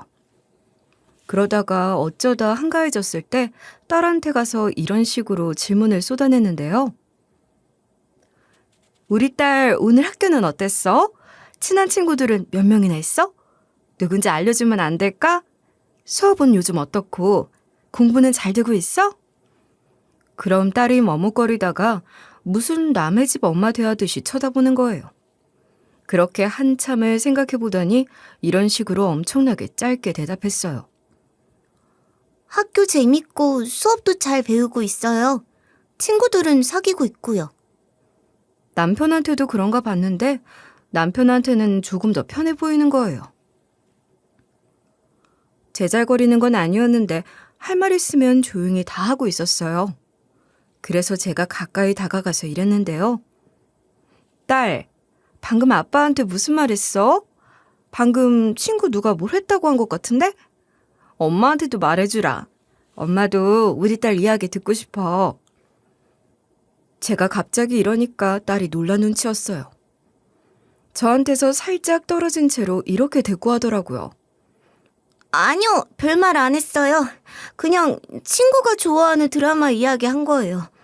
친구가 저랑 친해지려고 드라마 이야기 한 건데. 이거 사춘기라 그런지 우리 딸이 조용한 성격이라 그런지 모르겠더라고요. 딸이랑 있는 시간이 너무 적다 보니까 저랑 있으면 어색해해서 저도 딸이 낯설게 느껴졌어요. 그럴 수밖에 없는 게 그래도 우리 남편은 일하고 돌아오면 집에 붙어 있고 딸한테 밥 차려주고 과일 깎아주면서 이야기 나눌 시간이 있었거든요. 전 일이 너무 바빠서 남편이 대부분 집안일을 했었어요. 그런데 시간이 지나니까 남편도 일하느라 애들을 돌보기 힘들어하는 거예요. 반면에 친정집이나 시댁은 거리가 멀기도 했고 친정 부모님이랑 시부모님 건강이 안 좋으셔서 제 자식들을 챙겨주기 힘들었어요. 그래서 우리 딸이 중학교 때랑 고등학교 때 기숙사가 있는 학교를 가서 안 그래도 어색한데 사이가 더 멀어지고 말았죠. 그렇게 울 딸이 성인이 될 무렵 알게 됐는데 고등학교 때부터 만난 남자친구가 있더라고요. 따로 살고 있고 딸이랑 어색한 사이인데 어떻게 알았냐고요? 딸이 명절이라고 본가로 내려온 날이었어요. 그날 딸이 망설이다가 조심스럽게 이런 이야기를 해주는 거예요. 엄마, 아빠, 제가 사실 고등학교 때부터 만난 남자친구가 있어요. 그 사람이랑 결혼을 전제로 만나고 있거든요. 저는 빨리 결혼하고 싶은데 허락해 주시면 안 될까요? 일단 남자친구를 데려올 건데 어떤 사람인지부터 봐주세요. 지금은 갑작스럽게 느껴지더라도 만나보면 생각이 달라지실 거예요. 딸이 20대 초반에 결혼을 하겠대요. 그래서 제가 이런 식으로 결혼을 반대하고 말았어요. 결혼이 너무 이른 것 같다. 네 나이가 지금 몇 살인데 결혼하겠다는 거니? 좀 더 만나보고 결정해도 늦지 않을 것 같은데? 그래도 딸애가 자기 남자친구를 데려오겠대요. 딸애가 웬일로 적극적으로 나서고 말도 많이 하니까 약속을 잡아보자고 했죠. 그렇게 남편이랑 제 시간에 맞춰서 약속을 잡게 됐는데요. 일주일 뒤 약속 시간에 딸의 남자친구를 소개받게 됐어요. 남자친구가 또 인물이 훤칠하고 예의도 바른 것 같더라고요. 그래도 딸이 지금 결혼하지 않았으면 좋겠다는 마음은 변치 않아서 딸이 남자친구한테 이렇게 이야기했어요. 그래, 엄마는 너희들이 만나도 좋고 결혼해도 좋거든? 그런데 아직 어리니까 직장 들어가고 자리 잡은 다음에 결혼해라. 알겠지? 제가 이러니까 분위기가 싸해지고 딸 표정도 안 좋아지는 거예요. 그렇게 딸이랑 딸 남자친구가 인사를 드리고 나갔어요. 안 그래도 딸이 다니는 대학이 우리 집이랑 멀어서 볼 일이 적었거든요. 대학을 졸업하고 그 근처에 있는 회사에 취직해서 어쩌다 한 번씩 봤어요. 명절이나 제 생일 아니면 남편 생일날에나 봤죠. 그러다가 제 생일이 코앞으로 왔는데 오겠다는 소리를 안 하더라고요. 대신 자기가 전화번호를 차단할 거니까 연락 안 했으면 좋겠다는 문자만 딸랑 온 거예요. 그래서 제가 딸한테 전화를 해봤는데 안 받았어요. 벨 울리는 연결음이 들리지 않고 바로 자동응답으로 넘어가면서 고객님이 전화를 받을 수 없습니다. 잠시 후에 다시 걸어주시기 바랍니다. 라는 안내음이 들리는 거예요. 이거 차단당했을 때만 이런 안내음이 들리거든요. 혹시나 하는 마음에 무슨 일 있냐, 설마 제 번호 차단한 거냐는 문자도 보내봤는데 딸한테 답이 돌아오지 않았어요. 우리 남편한테도 전화해보라고 했는데 똑같이 차단한 것 같더라고요. 그래서 제가 남편에게 이렇게 내질러 버렸죠. 세상에 이러는 게 어딨어. 우리가 지금 당장 헤어지라고 한 것도 아니고 결혼 반대했다고 부모님 전화를 차단하다니. 당신도 딸한테 다른 방법으로 전화하려고 하거나 찾아가려고 하지 마. 지도 나이 들면 나중에 다 후회할 테니까. 우리 딸이 얼마나 제가 싫음 차단하겠다고 했을까 화가 나기도 했고 기분이 착잡했어요. 결혼 반대한 것 때문에 이러나 싶었죠. 그런데 제가 아예 반대한 것도 아니고 취직하고 자리 잡은 다음에 하라고 했잖아요. 부모로서 할 수 있는 말 아닌가요? 순간 욱해서 딸이 살고 있는 집이랑 직장을 찾아가 볼까 했는데 자존심이 상하는 거예요. 제가 그동안 우리 딸 키우려고 뼈 빠지게 일하면서 가진 고생을 다 했는데 갑자기 이렇게 차단하는 게 어딨어요? 저도 딸한테 실망하고 화가 나서 딸이 먼저 그때는 죄송했다, 자기가 너무 경솔했다고 말하지 않는 이상 제가 찾을 생각은 없었는데요. 그렇게 딸이 잠수 탄 지 한 10년 정도 돼서 안 보고 살았죠. 전 그때 사장님한테 새 신사로 일하던 목욕탕을 사겠다고 하고 권리금을 주고 샀을 때였어요. 목욕탕 사장으로 있다가 찜질방까지 매입하고 좋은 가격으로 다 처분하게 된 건데요. 한 번에 이렇게 된 게 아니라 아주 오랜 시간 동안 노력하고 피땀 흘려가면서 이렇게 된 거였어요. 남편이 되게 무능해서 제가 이렇게 열심히 살았던 거예요. 남편이나 자식들이나 전부 다 저 하나만 보고 살았죠. 울 남편이 좀 느긋한 성격인데 우리 아들도 그런 편이라 좀 걱정을 했거든요. 다행히 아들이 결혼할 며느리를 잘 데리고 온 거예요. 그 당시에 아들이 결혼을 약속한 여자친구를 소개시켜주고 싶다면서 이런 설명을 해줬거든요. 엄마, 내가 만나고 있는 여자친구가 있다고 했잖아. 이제 이 사람이랑 결혼하고 싶거든? 엄마랑 아빠가 마음에 들어 하실 것 같아. 예비 장모님이 한의사시고 여자친구는 거기서 일하는 상담실장이거든. 아들 녀석이 엘리트 집안이지 않냐고 하면서 엄청 좋아했지만 저는 좋으면서도 안 좋았어요. 예비 며느리에 비해 저희 집이 한참 떨어졌거든요. 게다가 예비 며느리가 성격도 싹싹하고 예의 발라 보이더라고요. 저희 쪽에서 결혼을 반대할 이유가 없어서 저희는 무조건 오케이라고 했는데요. 다행히 사돈될 집안도 결혼을 허락했나 봐요. 상견례 자리가 잡혔다고 하길래 긴장이 되면서 횡재라는 생각이 들었죠. 상견례 날 아들이 잡아놓은 식당으로 가서 예비사돈과 예비사부인을 만났어요. 그런데 생각보다 저희랑 말이 잘 통하더라고요. 순조롭게 결혼할 거라는 생각이 들어서 솔직하게 이런 말을 해보기도 했어요.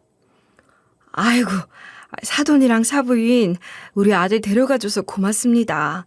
사부인은 한의사고 예비 며느리도 거기서 상담실장으로 같이 일하고 있다고 하던데 이런 똑똑한 집안이랑 한 식구가 되니까 너무 좋네요. 그런데 예비 사돈이랑 예비 사부인 쪽에서 예상치 못한 반응이 나오는 거예요. 예비 사부인이 호호 웃으면서 이런 대답을 하는 거 있죠? 아유, 너무 겸손하셔라. 저희들이 오히려 더 고맙죠. 저희 딸이 예비사회같이 돈 잘 벌고 능력 있는 사람한테 가서 다행이에요. 이 뒤에 예비 사부인이 아들 연봉을 이야기해 주는데 제가 알고 있는 연봉이랑 많이 다른 거예요. 제가 놀라서 아들을 쳐다보니까 아들이 저한테 눈치를 주고 있었어요. 이거 잘못하면 사기 결혼 될 수도 있는 부분이잖아요. 일단 화장실 간척 나온 다음에 제가 아들한테 전화를 걸어서 이렇게 소리쳤죠.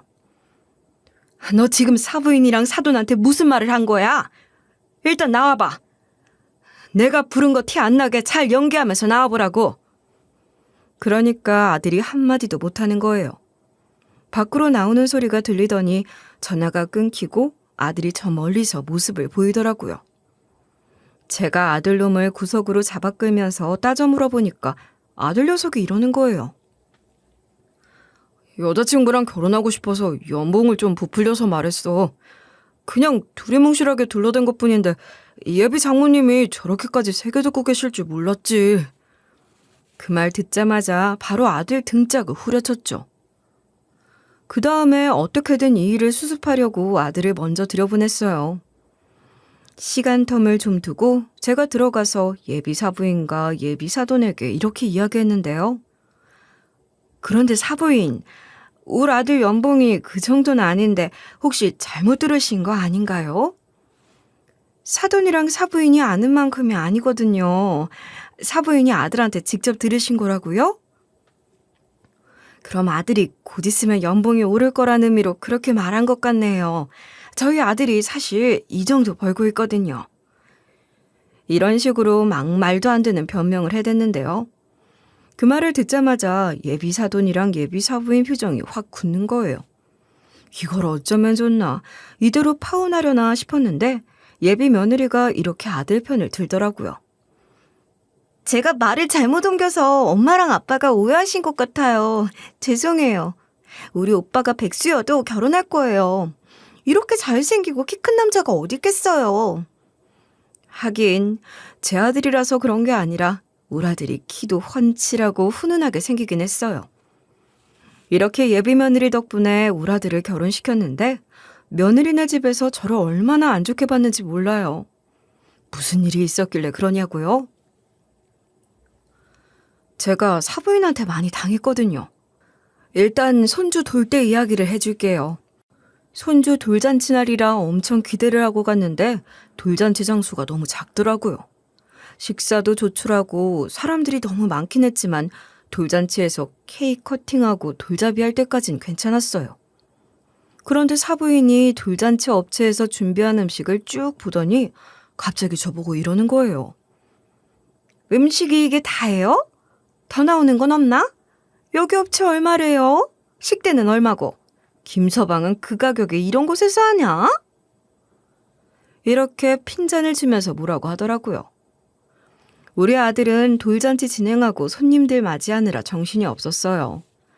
바로 그때 사부인이 주변을 쭉 둘러보다가 이리 묻는 거예요. 이렇게 좁은 곳에 몇 명이나 들어오는 거야. 발 디딜 틈이 없네. 아주 시장통이 따로 없어. 김서방은 몇 명이나 초대했대요?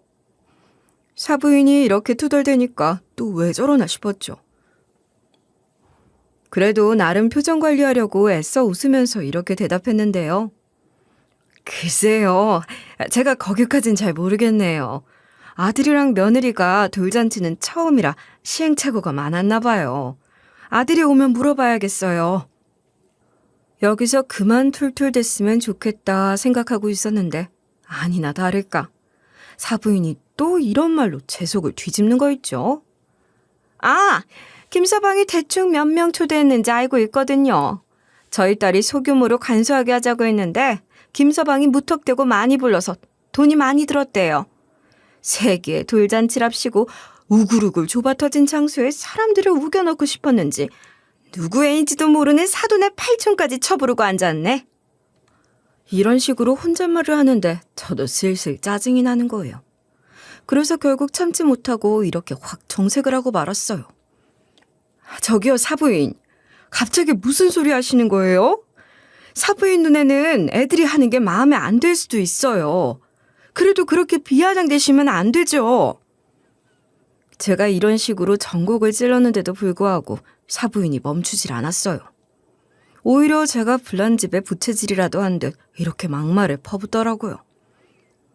그니까 돌잔치는 가족잔치인데 김서방은 왜 자기 친구들을 많이 불렀냐는 거예요.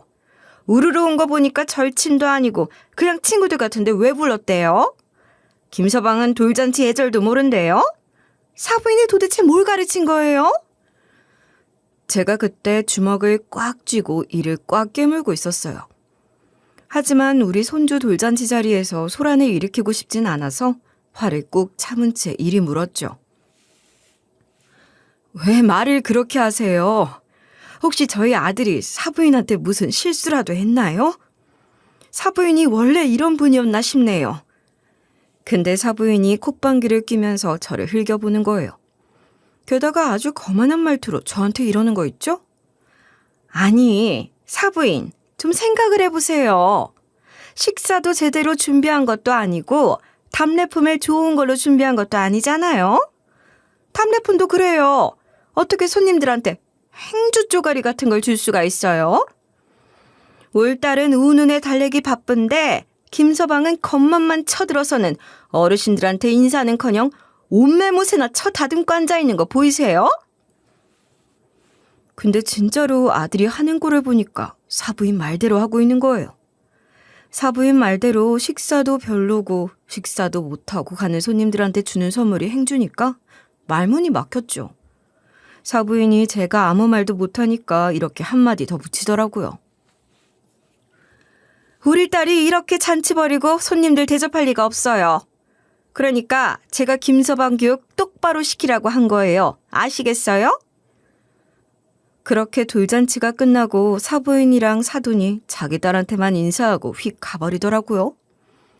제가 너무 수치스럽고 창피한 나머지 아들을 한쪽으로 끌고 가서 물어봤거든요. 야, 너는 애가 오는데 같이 달랠 것이지 옷매무새나 다듬고 있어? 그리고 여기 업체 네가 정했냐? 네가 식사랑 답례품을 이따구로 한 거야? 제가 이러니까 아들 녀석이 눈이 땡그레지는 거예요. 그리고 나서 억울하다는 듯이 이런 식으로 해명을 하기 시작했어요. 아니야, 나 방금까지 우리 딸 안고 있었는데 왜 그래? 업체랑 식사, 답례품 모두 와이프가 정한 거야. 돈 아깝다고 일부러 저렴한 업체를 골라서 하자고 했어. 그 말을 들은 순간 이게 뭔가 싶었죠. 설마 사부인이 거짓말이라도 한 건가 싶어서 한 번 더 질문해봤거든요. 뭐라고? 네가 아니라 며느리가 하자고 한 거라고? 그럼 돌잔치 장소도 왜 이렇게 좁은 곳으로 했어? 그것도 며느리가 한 거니? 제가 이렇게 꼬치꼬치 캐물어 보니까 아들 녀석이 저 멀리 있는 며느리 눈치를 보더라고요. 그리고 나서 아들놈이 뒷머리를 긁적이면서 이런 이야기를 해줬어요. 원래 가족분들만 초대하기로 했어. 그런데 와이프가 중간에 내 친구도 오고 싶어 하더라. 내 친구 누구랑 누구 초대하자. 누구도 오게 하자고 해서 점점 인원수가 많아진 거야. 그 말을 들은 순간 속이 부글부글 끓기 시작했어요. 차마 소리를 지를 수는 없어서 이런 식으로 나지막하게 윽박질렀죠.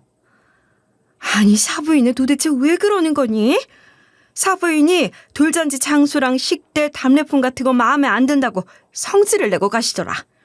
게다가 전부 다 네가 한 거라는 거짓말을 하면서 네 험담을 엄청 하셨어. 제가 이렇게 사부인이 한 짓을 전부 다 이루고 있었는데요. 근데 아들 녀석이 인상을 찌푸린 채로 이렇게 대꾸하고 있는 거예요. 에? 그게 무슨 말이야? 장모님이 마음에 안 든다고 하셨다고?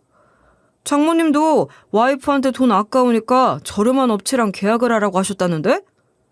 와, 이 말을 들은 순간 사부인한테 당했다는 생각이 들었죠. 제가 억울해서 전화를 해봤는데 제 전화를 안 받는 거예요. 문자로 막 뭐라 해놨는데 답장도 안 해서 열불 났는데요. 그러다 나중에 전화가 왔는데 사부인이 이러는 거예요. 아, 우리 딸이 그런 줄 몰랐죠. 김서방이 그래요? 내가 저렴한 곳으로 하자고 했다고? 가성비 좋은 곳으로 하라고 했지. 제가 언제 무조건 싼 데 하라고 했대요? 김서방도 말을 참 이상하게 하네. 이러니까 할 말이 없더라고요. 제가 무슨 말을 하든 간에 자기는 끝까지 몰랐다고 하니까 그냥 이 뒤로 사부인이랑 사돈을 안 보려고 했어요. 그런데 갑자기 사부인한테 이런 전화가 온 거예요. 사부인이 새신사 출신이니까 우리 목욕탕 와서 때 좀 밀어주세요. 내가 때를 밀어본 적이 없어서 다른 새신사한테 맡기기가 좀 그렇네. 제가 그때 사장이라서 새신사 일을 안 하고 있었거든요. 사부인도 알고 있을 텐데 일부러 이러는 것 같아 다시 한번 말씀드렸어요. 제가 지금은 찜질방을 운영하고 있어서 때를 안 미거든요. 저희 찜질방에도 때 잘 미는 새신사 있으니까 그분 소개시켜 드릴게요. 제가 이러고 나서 전화를 끊으려고 했는데요. 사부인이 그걸 어떻게 알았는지 바로 이런 식으로 대답을 하더라고요. 아니요, 사부인이 밀어주세요. 새신사로 목욕탕까지 사셨으니까 그 실력 좀 보여주셔야 하는 거 아니에요? 제가 안 된다고 해도 사부인이 끝까지 저한테 때를 밀어달라고 할 것 같은 거예요. 이참에 제가 손주 돌 때 당했던 거 그대로 갚아줄 생각으로 밀어주려고 했죠. 그래서 제가 속으로 복수의 칼날을 갈면서 이렇게 대꾸했어요. 그래요. 사부인이 그렇게 저한테 세심 받고 싶으면 제 목욕탕으로 오세요. 저희 찜질방에 손님이 너무 많아서 제가 사부인 집 근처까지 못 가거든요. 사부인이 마침 오늘 시간이 된다고 하면서 오늘 저녁에 오겠다고 하더라고요. 사부인이 정확히 저녁 시간대에 제 목욕탕으로 와서 막 으스대고 있는 거예요. 저를 위아래로 훑어보면서 목욕탕 한 번도 안 가본 사람처럼 구는 거 있죠? 심지어 새신사 처음 본 사람처럼 이렇게 이야기하기도 했어요. 새신사면 맨날 그렇게 입고 하시는 거예요? 아우, 세상에 남사스러워라. 하긴 다 벗고 하는 것보다 나을 것 같네요. 이런 식으로 제 모습을 보고 비웃고 있더라고요. 그래서 제가 그 말 싹 다 무시하고 사부인에게 손가락질로 대응해버렸어요. 시간 없으니까 저쪽으로 가세요. 바빠 죽겠는데 왜 이렇게 말이 많으세요? 사부인 생각보다 한가한가 보네요. 빨리 때나 밀고 가세요. 그리고 사부인을 락커룸에서 목욕탕 안까지 끌고 들어갔는데요. 사부인이 때미는 침상에 눕자마자 사부인 등짝을 아주 너덜너덜하게 만들어 놓았어요. 당연히 사부인이 이런 식으로 난리를 피우긴 했거든요. 뭐 하는 거예요? 아프잖아요. 살살이요, 살살. 지금 일부러 이러는 거죠? 일부러 아프게 미는 거잖아요. 목욕탕이 떠나가라 소리를 지르면서 발버둥을 치고 있길래 제가 등짝을 찰싹 쳐버렸죠. 그리고 나서 사부인 창피하라고 이런 식으로 혼쭐을 내줬어요. 아유, 때 처음 밀어봐요. 엄살 피우지 마세요. 이래야 때가 나온다고요. 그리고 얼마나 때를 안 밀었으면 이렇게 때국물이 나오는 거예요. 아유, 더러워라. 이렇게 괴망신을 주니까 목욕탕 안에 있던 사람들이 다 쳐다보고 수군거리고 있었어요. 사부인이 그 뒤로 입술을 꾹 다문 채로 아무 소리도 안 내려고 하더라고요. 그래서 전 등이 새빨개지도록 밀어버렸고 때밀이가 끝나자마자 사부인이 저를 쳐다보지도 않고 휙 가버렸어요. 그 이후부터 저한테 때밀어달란 소리를 안 하는 거예요. 정말 사이다를 먹은 것 같았죠. 대신에 며느리가 제 집으로 찾아와서 이런 식으로 지랄을 했어요. 저희 엄마가 어머님한테 세심 받은 후로 등딱지가 아주 다 벗겨지신 거 아세요? 지금 어머님 때문에 저희 엄마 병원 다니고 계시잖아요. 어떻게 어머님이 저희 엄마한테 그럴 수 있으세요? 우리 엄만 매상 올려주려고 간 건데 잘해주셔야죠. 이런 식으로 난리를 치는 거예요. 그래서 제가 듣는 둥 마는 둥 하면서 이렇게 궁시렁대고만 있었죠. 다들 그렇게 봤는데 엄살이 심하네. 사부인이 쓸데없이 겁이 많더라고. 며느리 너는 온 김에 시댁 청소 싹 다 하고 가라. 시애미는 바빠서 네 칭얼거리는 거 못 받아주겠다. 이 뒤에 제가 화내는 며느리 앞에서 대놓고 전화를 받고 그랬거든요. 그니까 며느리가 씩씩대면서 가더라고요. 그렇게 시간이 좀 지나니까 제가 점점 돈을 잘 벌게 됐어요. 사부인이 하도 저를 무시하니까 일부러 모임 자리를 만들었죠. 사돈, 사부인, 저, 남편, 아들, 그리고 며느리까지 이렇게 6명이서 식사를 한 거예요. 그 식사 자리에서 사부인 들으라고 제가 이렇게 자랑거리를 늘어놨는데요. 아들아, 너희들 사는 건 어떠냐? 무슨 힘든 일 있으면 언제든지 말해. 내가 찜질방까지 매입을 하게 돼서 대표님 소리 듣게 됐거든. 여유가 있을 땐 도와줄 수 있으니까 고민 있으면 마음 편히 털어놓거라. 알겠지? 제가 이렇게 걱정하는 척 부와 명예를 과시하고 있었는데 사부인은 못 들은 척 눈알만 굴리고 있고 며느리만 저한테 엄청 엉겨붙는 거예요. 하루 종일 저한테 대단하다, 멋지다, 존경한다는 소리를 하더라고요. 그렇게 밥만 먹고 헤어졌는데 그 뒤로 며느리가 저희 집까지 찾아왔어요. 그날 며느리가 저한테 한약을 건네주면서 이러는 거 있죠? 어머님, 이거 엄마가 지어주신 한약이거든요. 언제 한번 저희 엄마네 한의원 와서 진맥 찍고 가세요. 공짜로 한약 지어줄 테니까 빈손으로 오셔도 돼요. 며느리가 이러면서 사부인이 저를 부러워하고 있다고 하더라고요. 저도 이제는 사부인 앞에서도 당당해졌죠. 그래서 며느리 말대로 사부인이 하는 한의원에 가보겠다고 했어요. 며느리가 다음 날에 예약까지 잡아주고 아들네로 돌아갔거든요. 제가 아침 일찍 일어나서 풀 세팅한 다음에 아까워서 자주 들고 다니지 못하는 명품 가방까지 챙겨든 채로 사부인 한의원을 찾아갔어요. 며느린 저를 보자마자 활짝 웃으면서 환영을 해줬는데요. 그런데 막상 진료실로 들어가니까 거기서 또 사부인이랑 기싸움을 하게 된 거죠. 사부인이 저를 보자마자 이런 소리를 했거든요. 한약은 제가 공짜로 지어드릴게요. 그 찜질방 하나 하면서 돈 얼마나 버시겠어요? 그러니까 너무 부담 갖지 마시고 제가 해주는 거 맞으세요. 사부인이 이러길래 분노가 치밀어 올라서 얼굴이 시뻘개지는 게 느껴졌어요. 그래서 제가 이런 식으로 조목조목 따지기 시작했죠. 사부인, 저 돈 많은데 무슨 소리 하시는 거예요? 사부인이 제 거를 왜 사줘요? 공진당인가 뭔가 그것까지 해주셔도 돼요. 제 돈으로 사 먹을 거니까 걱정하지 마시라고요. 제가 이러니까 사부인이 피식 소리를 내면서 웃는 거예요. 그리고 가소롭단 듯이 저를 쳐다보면서 이랬어요. 많이 비싼데 괜찮겠어요? 나중에 카드값 내느라 등골 휘는 거 아니야? 다음 달에 후회하지 말고 그냥 제가 해줄 때 받으세요. 사부인이 끝까지 저를 무시하려고 애를 쓰더라고요. 그래서 제가 사부인이랑 똑같은 표정을 지어주면서 이랬죠. 비싸도 괜찮다니까요. 왜 사람 말을 무시하세요? 제가 괜찮다니까 답답하네. 저 바쁜 사람이라서 이렇게 시간 끄시면 안 돼요. 빨리빨리 결제하세요.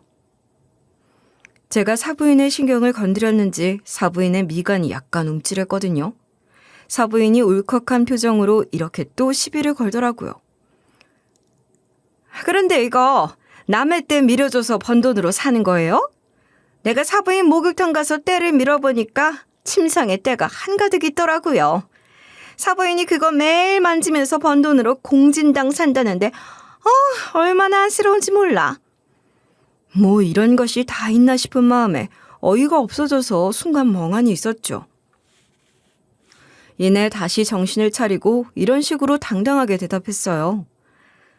그래요. 나 때밀이로 돈 벌어서 이렇게 성공했어요. 그래서 덕분에 찜질방도 운영하고 있고 이렇게 대표님 소리도 듣고 있어요. 중요한 건 내가 그럴듯한 직업인 게 아니고 남한테 근사해 보이는 직업을 가지고 있는 게 아니라고요. 내가 이렇게 열심히 살아서 애들 키워서 대학 보내고 취직시키고 장가 보냈다는 게 중요한 거예요. 아시겠어요? 제가 이러니까 사부인이 지는 기분이 들었나 봐요. 사부인이 얼척없다는 듯이 이러는 거예요. 그렇게 열심히 일해서 얼마나 벌겠어요? 찜질방 하나로는 큰 돈 못 벌 텐데 그 돈으로 명품 가방까지 사다니 참 용감하시네요. 사부인이 저를 흘겨보더라도 전혀 기죽지 않았죠. 오히려 더 꿋꿋하게 맞서면서 일했던 것 같아요. 네, 저는 열심히 일해서 번 돈으로 명품 가방도 사고 우리 딸이랑 아들 키웠어요. 그리고 지금은 돈도 많이 벌고 있죠. 그러니 공진단 좀 줘요. 내 돈 주고 산다니까 말이 왜 이렇게 많아요? 사부인이 제 말을 듣고 아무 말도 못하고 있더라고요. 그래서 제가 이런 식으로 다시 말을 이어갔어요. 제가 때밀이로 돈을 벌었든 찜질방으로 돈을 벌었든 간에 그게 중요한 게 아니죠. 돈이 어디서 나왔는진 중요하지 않아요. 어떻게 쓰느냐가 중요하죠. 그리고 난 이 돈으로 내 가족을 위해 그리고 나 자신을 위해 쓸 거니까 신경 쓰지 말고 공진단이나 팔라고요. 어차피 한의사들 공진단으로 먹고 살잖아요. 제가 이러니까 사부인 표정이 드디어 굳어가더라고요. 사부인이 한동안 저를 가만히 쳐다보더니 자존심이 상한 표정으로 이랬어요. 알겠어요. 공진단 준비해드릴게요. 여기 공진단이에요. 아껴두세요. 이렇게 비싼 걸 또 살 수 있을지 모르잖아요. 사부인이 제 말에 반박하지도 못했으면서 어떻게든 저를 무시하려고 안간힘을 쓰는 거예요. 그 거만한 모습 때문에 공진단을 기어코 사왔는데 공진단이 진짜 비싸긴 비싸더라고요. 진료실을 나온 다음에 접수처에서 계산을 했거든요. 며느리가 카드랑 영수증을 줘서 건네받았는데 가격을 보고 좀 놀랐죠. 그런데 그 와중에 며느리가 저한테 앵기면서 이러는 거예요. 어머님 덕분에 제가 한의원 직원들이랑 엄마 앞에서 기가 살았어요. 제가 공짜로 해드리겠다고 했는데 결제까지 해주시고 감사해요. 한약도 먹어보시고 잘 맞는 것 같으시면 또 오세요. 그땐 제가 무료로 해드릴게요. 이러면서 어머님 최고 시전하길래 제가 떨떠름한 표정으로 응 그래라고 했었죠. 그렇게 사부인 한의원에 빠져나와서 집으로 향했어요. 그 뒤로 시간이 한참 흐른 뒤에 제가 살던 집을 허물고 5층짜리에 총 13대가 들어갈 수 있는 빌라를 짓기로 했어요. 월세나 받으면서 노후에는 좀 편하게 살려고 했는데요. 그 무렵 딸한테 전화가 온 거예요. 처음엔 이게 꿈인가 했어요. 딸이랑 연락이 끊긴 이후로 종종 핸드폰을 확인했었거든요. 행여나 딸이 차단을 풀었을까 확인해 본 적도 있었어요. 그런데 딸한테 전화가 오다니 믿겨지지 않으면서 화도 났죠. 그 마음으로 전화를 받으니까 딸이 막 우는 거예요. 제가 보고 싶다고 하면서 대성통곡을 하길래 무슨 말을 못하겠더라고요. 바로 분노가 싹 가라앉고 걱정이 되면서 불안했어요. 딸이 우느라 무슨 말을 못하길래 이렇게 다독였죠. 그래, 우리 딸 많이 힘들었나 보네. 지금 우리 딸이 무슨 말을 하는 건지 모르겠거든. 일단 진정하고 우리 집으로 와라. 와서 이야기하자. 이렇게 말하고 전화를 끊으니까 저희 딸이 저희 집 주소를 안 잊어버렸나 봐요. 알아서 잘 찾아왔길래 그동안 무슨 일이 있었냐고 물었더니 딸이 고개를 푹 숙인 채로 이런 이야기를 해주더라고요. 엄마, 사실 내가 일방적으로 엄마 아빠 연락처를 차단한 이유가 있어. 엄마랑 아빠한테 소개해준 남자친구 말이야. 결혼을 전제로 만나던 남자친구. 그 사람이 죽는 바람에 우울증에 걸려서 그랬어. 나 이제 연애도 결혼도 안 하려고. 딸이 정말로 그동안 마음고생을 많이 했는지 살이 엄청나게 빠져있고 얼굴이 헬스케져 있었어요. 눈가도 퀭한 게 마음이 아파서 몸까지 병이 난 사람 같은 거예요. 그래서 제가 딸의 얼굴을 감싸 안은 채로 이렇게 물었죠. 그렇다고 사람이 이렇게 돼? 무슨 병이라도 걸렸어? 얼굴이 왜 이래? 결혼할 사람이 먼저 떠났다고 이렇게 너도 가버리려고 하면 어떡해? 제가 울먹거리면서 한 소리 하니까 딸이 펑펑 울어버리더라고요. 그리고 나서 간신히 눈물을 참아내면서 제게 이렇게 말하는 거예요. 진짜 무슨 시한부 인생 사는 것처럼 미쳐버리는 줄 알았어. 내가 그동안 연락을 못해서 미안하고 일방적으로 차단해버려서 미안해, 엄마. 딸의 눈물을 본 순간 그동안 화가 나고 걱정되고 서운했던 마음이 싹 가셨어요. 이렇게 지금이라도 돌아왔으니 됐고 연락이라도 됐으니 다행이라고 말하면서 토닥거렸죠. 안 그래도 자기 이야기를 잘 안 해서 마음속 응어리가 있는 것 같은 애였거든요.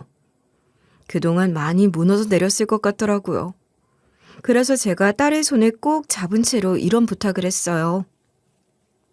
딸, 이제 우리 가까운 곳에서 살자. 엄마가 안 그래도 원래 살던 집을 허물고 5층짜리에 총 13대가 들어갈 수 있는 빌라를 세우기로 했거든. 그니까 엄마랑 같은 건물에서 살자. 응? 이제라도 상처받았던 딸에게 잘해주고 싶어서 이랬는데요. 10년 동안 안 보고 살았던 딸이 행여나 또 떠날까 걱정했었는데 다행히 우리 집에 들어와서 살기로 했어요. 우리 부부는 5층, 딸은 2층에 살게 된 거예요. 아직 아들은 이 사실을 모르고 있었어요. 안 그래도 제가 다른 식구들한테는 말했냐고 물어보니까 딸이 이러더라고요. 엄마, 다른 식구들한테 내가 돌아온 건 비밀로 해줘. 다른 식구들한테는 천천히 얘기하자. 엄마한테도 겨우 용기 내서 말한 거야. 다른 가족들한테 말하면 무슨 소리를 들을까 걱정이 돼서 그래. 마음의 준비가 되면 내가 꼭 가족들한테 말할게. 딸이 이러길래 알겠다고 했죠. 그래서 전 아무한테도 딸이 제 빌라에서 살기로 약속한 사실을 말하지 않았어요. 며느리도 우리 딸 소식이나 얼굴을 모르고 있었는데요. 그렇게 시간이 지나 건물이 다 지어졌을 때 며느리가 축하한다고 꽃이랑 선물을 바리바리 싸들고 온 거예요. 아들은 퇴근하고 따로 온다고 해서 며느리랑 손주만 왔어요. 제가 오느라 고생했다고 하니까 며느리가 이러는 거예요. 어머님, 축하드려요. 근데 요 앞에서 누가 줄담배를 피우고 있길래 제가 아주 혼을 내고 왔어요. 잘했죠? 제가 피우지 말라고 해도 계속 말대답만 하는 몰상식한 사람이더라고요. 저는 그 사람이 누군지 아니까 그냥 잘했다는 소리만 했죠. 그리고 얼마 후 며느리가 알랑방귀를 뀌는 거예요. 밥 먹기 전에 한약 한 포 먹으라고 입에 넣어주면서 이러더라고요. 이게 1,000만 원짜리 한약이에요. 어머님, 불로장생하세요. 이것만 드실 게 아니라 공진당도 드시고 환도 드세요. 며느리가 아주 수상스럽게 이것도 먹어라 저것도 먹어라 하대요. 바로 그때 현관문 비밀번호 누르는 소리가 들리더니 아들이 문을 열고 들어왔어요. 그리고 며느리가 저한테 뭘 먹이려는 모습을 보고 아들이 이러더라고요. 뭐야? 엄마한테 뭘 그렇게 주고 있어? 한약이랑 공진단? 장모님 한의원에서 사온 거야? 엄마 그 뒤로 또 장모님 한의원 갔어? 아들이 이렇게 물어보면서 신발장에서 구두를 벗으면서 들어오려고 했거든요. 바로 그때 6살 먹은 제 손주가 갑자기 이러는 거 있죠? 아빠, 이거 박간호사가 엄마 갖다 준 거야. 내가 엄마 병원 놀러 갔는데 박간호사랑 속닥거리는 거 다 봤어. 막 엄마가. 그러자 며느리가 급하게 손주 입을 막았어요. 아들이 그런 며느리를 매섭게 노려보면서 이러는 거예요. 너 설마 또 이딴 짓거리 했어? 내가 하지 말랬지? 이 사람이 진짜 미쳤나? 내 말이 말 같지가 않아? 당신 인생 끝장나고 싶어? 엄마, 며느리가 가져온 약 전부 다 챙겨갈 테니까 먹지 마. 아들 녀석이 진짜로 며느리가 준 약을 전부 다 빼앗아가고 있길래 어리둥절했죠. 그렇게 며느리랑 아들이 투닥거리던 사이 딸이 왔는지 현관벨 소리가 들렸어요. 제가 그 문을 열어주자마자 딸이 들어와선 며느리 얼굴을 한 번 보곤 이렇게 소리를 지르는 거예요. 야, 이년아! 네가 내 올케였냐? 엄마, 이년 이거 미친년이야. 내가 담배 피면서 이년이 지 엄마랑 통화하는 거 들었는데 이 건물 뺏어올 거라고 그렇게 통화를 하고 있더라? 올케년이 몸에 안 좋은 한약재를 써볼까라는 말도 했어. 며느리도 우리 딸 얼굴을 모르지만 우리 딸도 며느리 얼굴을 모르잖아요. 우리 딸이 담배를 피우고 있는데 갑자기 어떤 여자가 자기 차에서 내려서 이랬다는 거예요. 아니, 여기서 담배 피우지 말라고요. 내가 몇 번이나 여기서 담배 피우지 말라고 했는데 머리가 빡대가리인가? 지능이 낮아서 말귀를 못 알아먹는 거예요? 며느리가 이러니까 딸이 화들짝 놀라서 쳐다봤대요. 처음엔 나한테 하는 말인가? 하고 주변을 둘러보다가 주위에 아무도 없는 걸 보고 기분이 나빠져서 이런 식으로 상황 설명을 했다고 하는데요. 네? 저 아무 데서나 담배 피운 게 아니라 아파트 주민 둘 정도가 서서 피우고 있길래 같이 피운 거예요. 그러다 원래 피우던 사람들이 들어간 거고 저 혼자서 피우고 있었던 건데 저 이 아파트 사람 아니라서 몰랐어요. 그래서 여기가 흡연구역인 줄 알았어요. 게다가 여기에 제 딸이도 있잖아요. 딸이 차분하게 설명했는데도 불구하고 며느리가 욕을 했대요. 그러거나 말거나 이런 식으로 짜증을 냈다는 거예요. 아씨, 뭐라는 거야? 여기서 피우지 말라고요. 냄새 독하다고요. 남의 집 와서 담배 피우는 년은 도대체 뭐 하는 년이야? 바로 그때 딸이 며느리가 들고 온 한약 상자를 봤대요. 우리 딸이 거기에 제 이름이 휘갈겨 써 있는 걸 봤다고 하더라고요. 우리 딸이 담배를 피우면서 저거 우리 엄마랑 이름이 똑같은데? 라고 생각하고 있었대요. 게다가 제 이름이 그렇게 흔한 이름이 아니었거든요. 우리 딸이 신기해서 계속 쳐다보고 있으니까 며느리가 사부인이랑 전화하면서 이런 말까지 했대요. 그 때밀이년. 지가 찜질방 차리고 대표됐다고 어깨 펴고 다니는 거 보면 꼴 보기 싫어 죽겠어. 누가 보면 회사 대표된 줄 알겠어. 그래봤자 어차피 새신사 출신 아니야? 옛날로 치면 머슴이지 머슴. 그런 년이 엄마랑 나 자꾸 가르치려고 들고 동급으로 생각하는 게 너무 웃기지 않아? 솔직히 내가 울 남편 얼굴에 반해서 콩깍지 씌인 것만 아니면 결혼 안 하는 거였는데. 제 이름이 흔하지 않은 이름인데다 때밀이라는 직업도 특별한 직업이잖아요. 게다가 제 집 근처다 보니까 우리 딸이 이거 우리 엄마 얘기다 싶었대요. 그런데 며느리가 낄낄거리면서 이랬다는 거예요. 어머니 건물을 뺏어서 이혼할 방법을 찾고 있거든? 엄마 말대로 남편이랑 시모 몰래 몸에 안 좋은 한약재를 써볼까? 그 말을 듣고 우리 딸이 빡 돈 거죠. 그래서 우리 딸이 며느리를 쫓아가려고 했는데 며느리가 먼저 엘리베이터를 타고 올라갔대요. 그때 마침 딸 회사에 중요한 전화가 와서 서류를 확인하러 차 안에 있는 노트북을 확인하러 간 거래요. 그 사이에 아들이 올라온 거고 그 다음에 딸이 올라온 거예요. 어쩌다 일이 이렇게 된 건지 쭉 듣고 나니까 황당하더라고요. 이것들이 뭘 믿고 그런 짓을 꾸미고 있나 싶었거든요. 아들이 어이가 없다 못해 완전 빡쳐서 며느리한테 이렇게 악을 질렀어요. 지금 누나가 한 말이 사실이야? 당신이 우리 엄마를 해하려고 했어? 어떻게 당신이 우리 엄마한테 그럴 수 있냐고! 그런데 며느리가 아니라고 손살을 치는 거예요. 제가 그때 이런 식으로 며느리 말에 반박을 했는데요. 그럼 나한테 방금 먹인 것들은 뭐냐? 나 지금 응급실 가야 하는 거 아니냐? 아니긴 뭐가 아니야. 네가 네 입으로 몸에 안 좋은 한약재를 쓸 거라고 했잖니. 제가 이러니까 아들이 눈깔이 획 돌아간 채로 며느리 멱살을 잡는 거예요. 며느리가 버둥거려도 아들이 이성을 잃은 상태로 이렇게 호통치고 있었어요. 지금 당장 112에 신고해. 나도 네가 엄마한테 한약을 먹이는 걸 봤는데 어디서 아무것도 안 했다고 할 수가 있어? 경찰서에 가자. 아들이 이러니까 며느리가 사시나무 떨듯이 바들바들 떠는 거예요. 그렇게 며느리가 발발 떨면서 변명을 늘어놓았어요. 말로만 그렇게 한 거지. 오늘 어머님한테 먹인 건 진짜로 어머님의 불로장생하라는 마음에 드린 거야. 어머님한테 잘 보이려고 해온 거라고. 남편이랑 시모 몰래 몸에 안 좋은 한약재 써보자고 한 것도 실제로 해본 것도 아니고 말만 그렇게 해본 거니까 제발 믿어줘. 며느리가 자기는 결백하다고 했지만 아들이 들어주질 않더라고요. 저는 그 말을 듣자마자 이런 말을 하기도 했어요. 그게 사실이냐? 나중에 네가 잘못한 거 전부 다 드러나면 그때는 안 봐줄 거다. 우리 딸이 들은 게 있고 내가 사부인 인성 다 알고 있으니까 솔직하게 말해봐라. 이러면서 그동안 제가 사부인한테 당한 것들을 전부 다 이야기했는데요. 그러니까 아들이 며느리가 그동안 했었던 짓들도 모두 다 밝히기 시작했어요. 그렇지 않아도 손주가 말한 박간호사 이야기가 무슨 얘기인지 궁금하긴 했거든요. 알고 보니 며느리가 자기 엄마 병원에서 한약 판매를 늘리려고 직원 이름으로 허위 처방을 해오고 있었다는 거예요.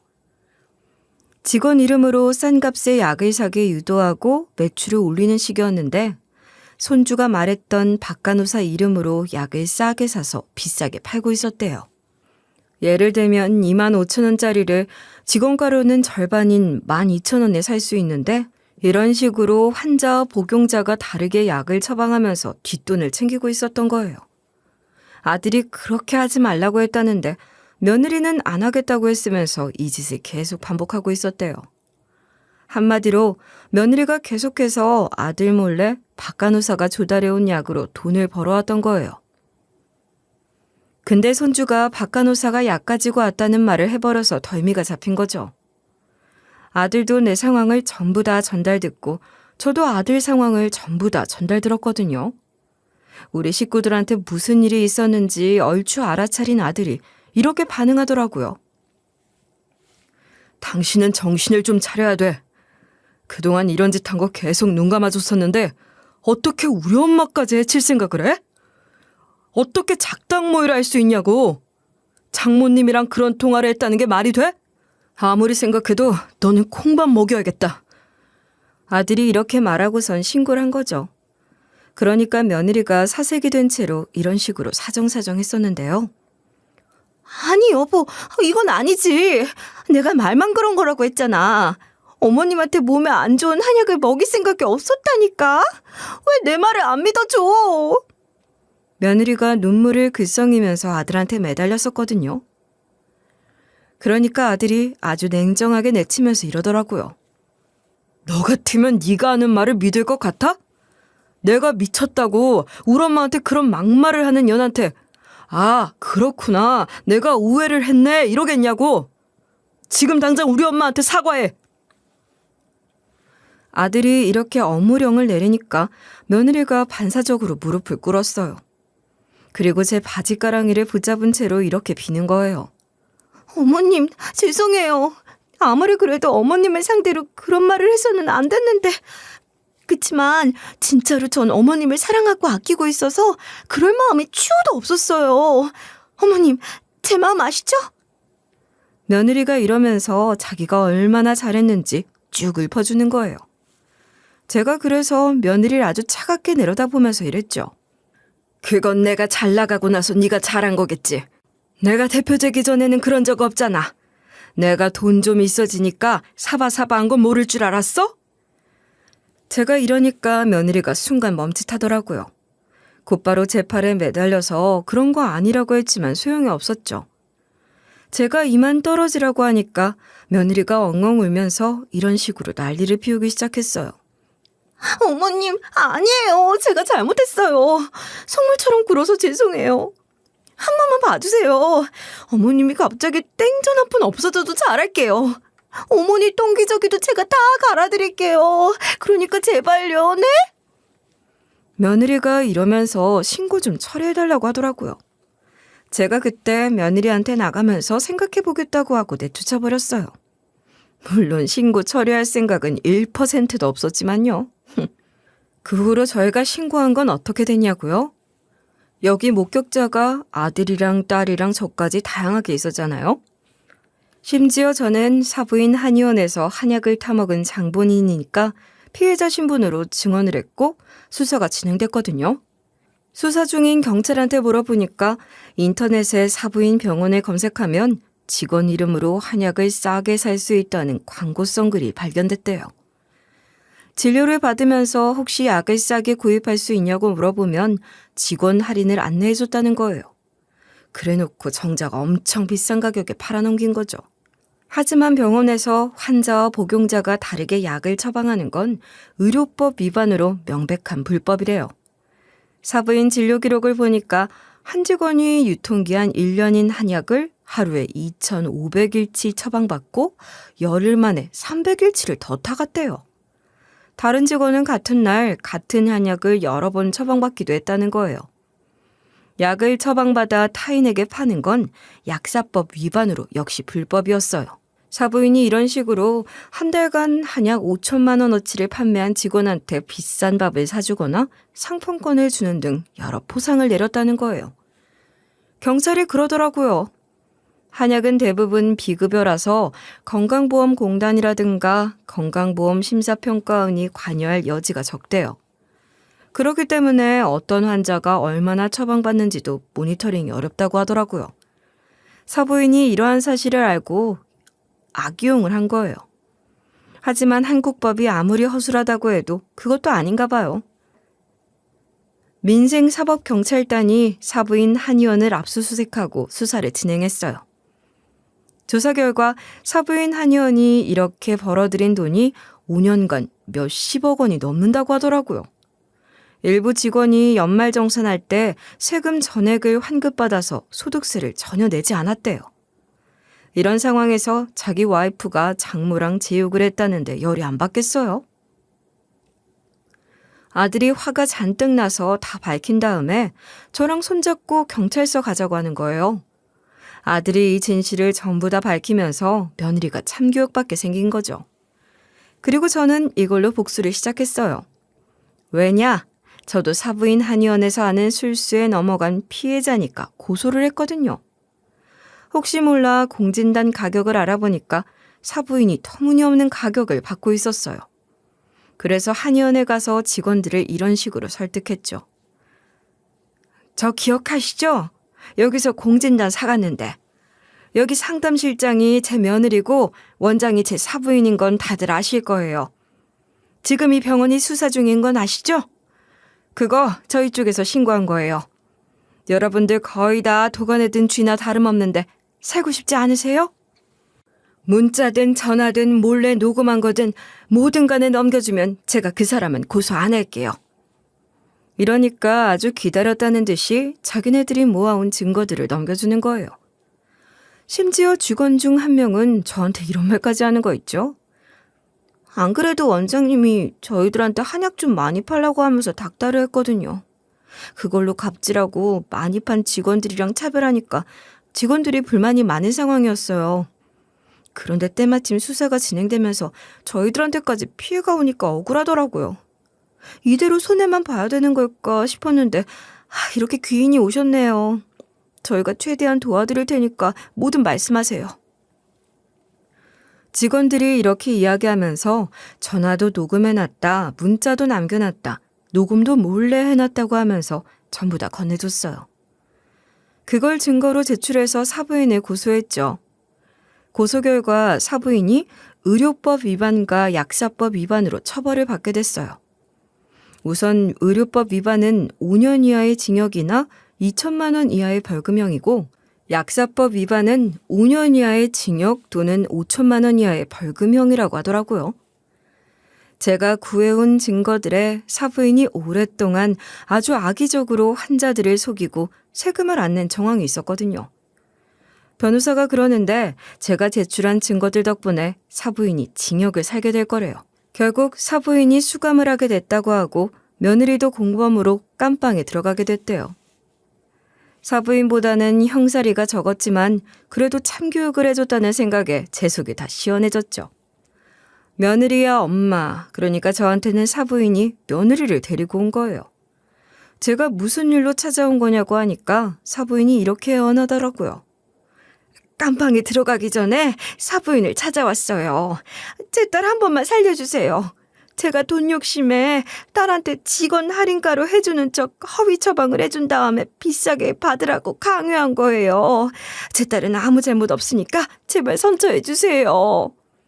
이렇게 매달리길래 바로 팔로 한번 쳐주었죠. 사부인이 힘없이 나가 떨어지길래 제가 거기서 이런 말까지 해줬어요. 절대로 그럴 수 없죠. 그동안 전 무시하고 하찮게 군 게 한두 번인가요? 저를 개무시했었잖아요. 사부인이 저한테 한 지 기억 안 나세요? 이러면서 제가 손주 돌 때 얘기, 사부인이 제 목욕탕 와서 세심받은 이야기까지 꺼내면서 기분 나쁘고 수치스러웠다고 했죠. 제가 그러니까 사부인이 무너져 내려서는 대성통곡을 하면서 이러더라고요. 제가 너무 미안해요. 진짜 잘못했어요. 제발 사과 안 받아줄 거라고 하지 말아요. 제가 어떻게 하면 좋을까요? 네? 사부인이 질질 짜면서 애처럼 떼를 쓰는 거예요. 그 와중에 며느리까지 제 다리에 매달리길래 그것들 둘 다 밀어내면서 이리 혼을 냈어요. 아주 간단해요. 네 딸이랑 손잡고 깜빵 들어가면 되는 거예요. 그러니까 쓸데없는 데 머리 쓰지 말고 정직하게 형사리하고 오세요. 그리고 나서 사부인이랑 며느리를 쫓아냈거든요. 결국 며느리랑 며느리 엄마가 하는 한의원 문을 닫게 됐어요. 며느리랑 사부인이 깜빵에 들어갔다고 하더라고요. 며느리와 사부인에게 아주 통쾌하게 복수를 해준 거죠. 게다가 아들이 이런 식으로 이혼 이야기를 꺼내기도 했어요. 와이프가 깜빵 가 있는 사이에 이혼할 거야. 와이프가 엄마한테 그런 짓을 하고 장모님이랑 희덕거리고 있는 줄은 몰랐어. 엄마를 무시하고 헐뜯고 심지어 엄마를 저 세상 보내겠다는 말까지 했다니까 다시는 보기 싫더라. 그런 인성의 여자였으면 결혼하지도 않았을 거야. 자식 교육에도 안 좋을 것 같아서 나 혼자서 손주 키우려고. 얼마 전에 교도소로 이혼 서류 보냈어. 그렇게 아들이랑 며느리가 이혼하게 됐는데요. 당연히 이혼 소송에서 아들이 승소하게 됐죠.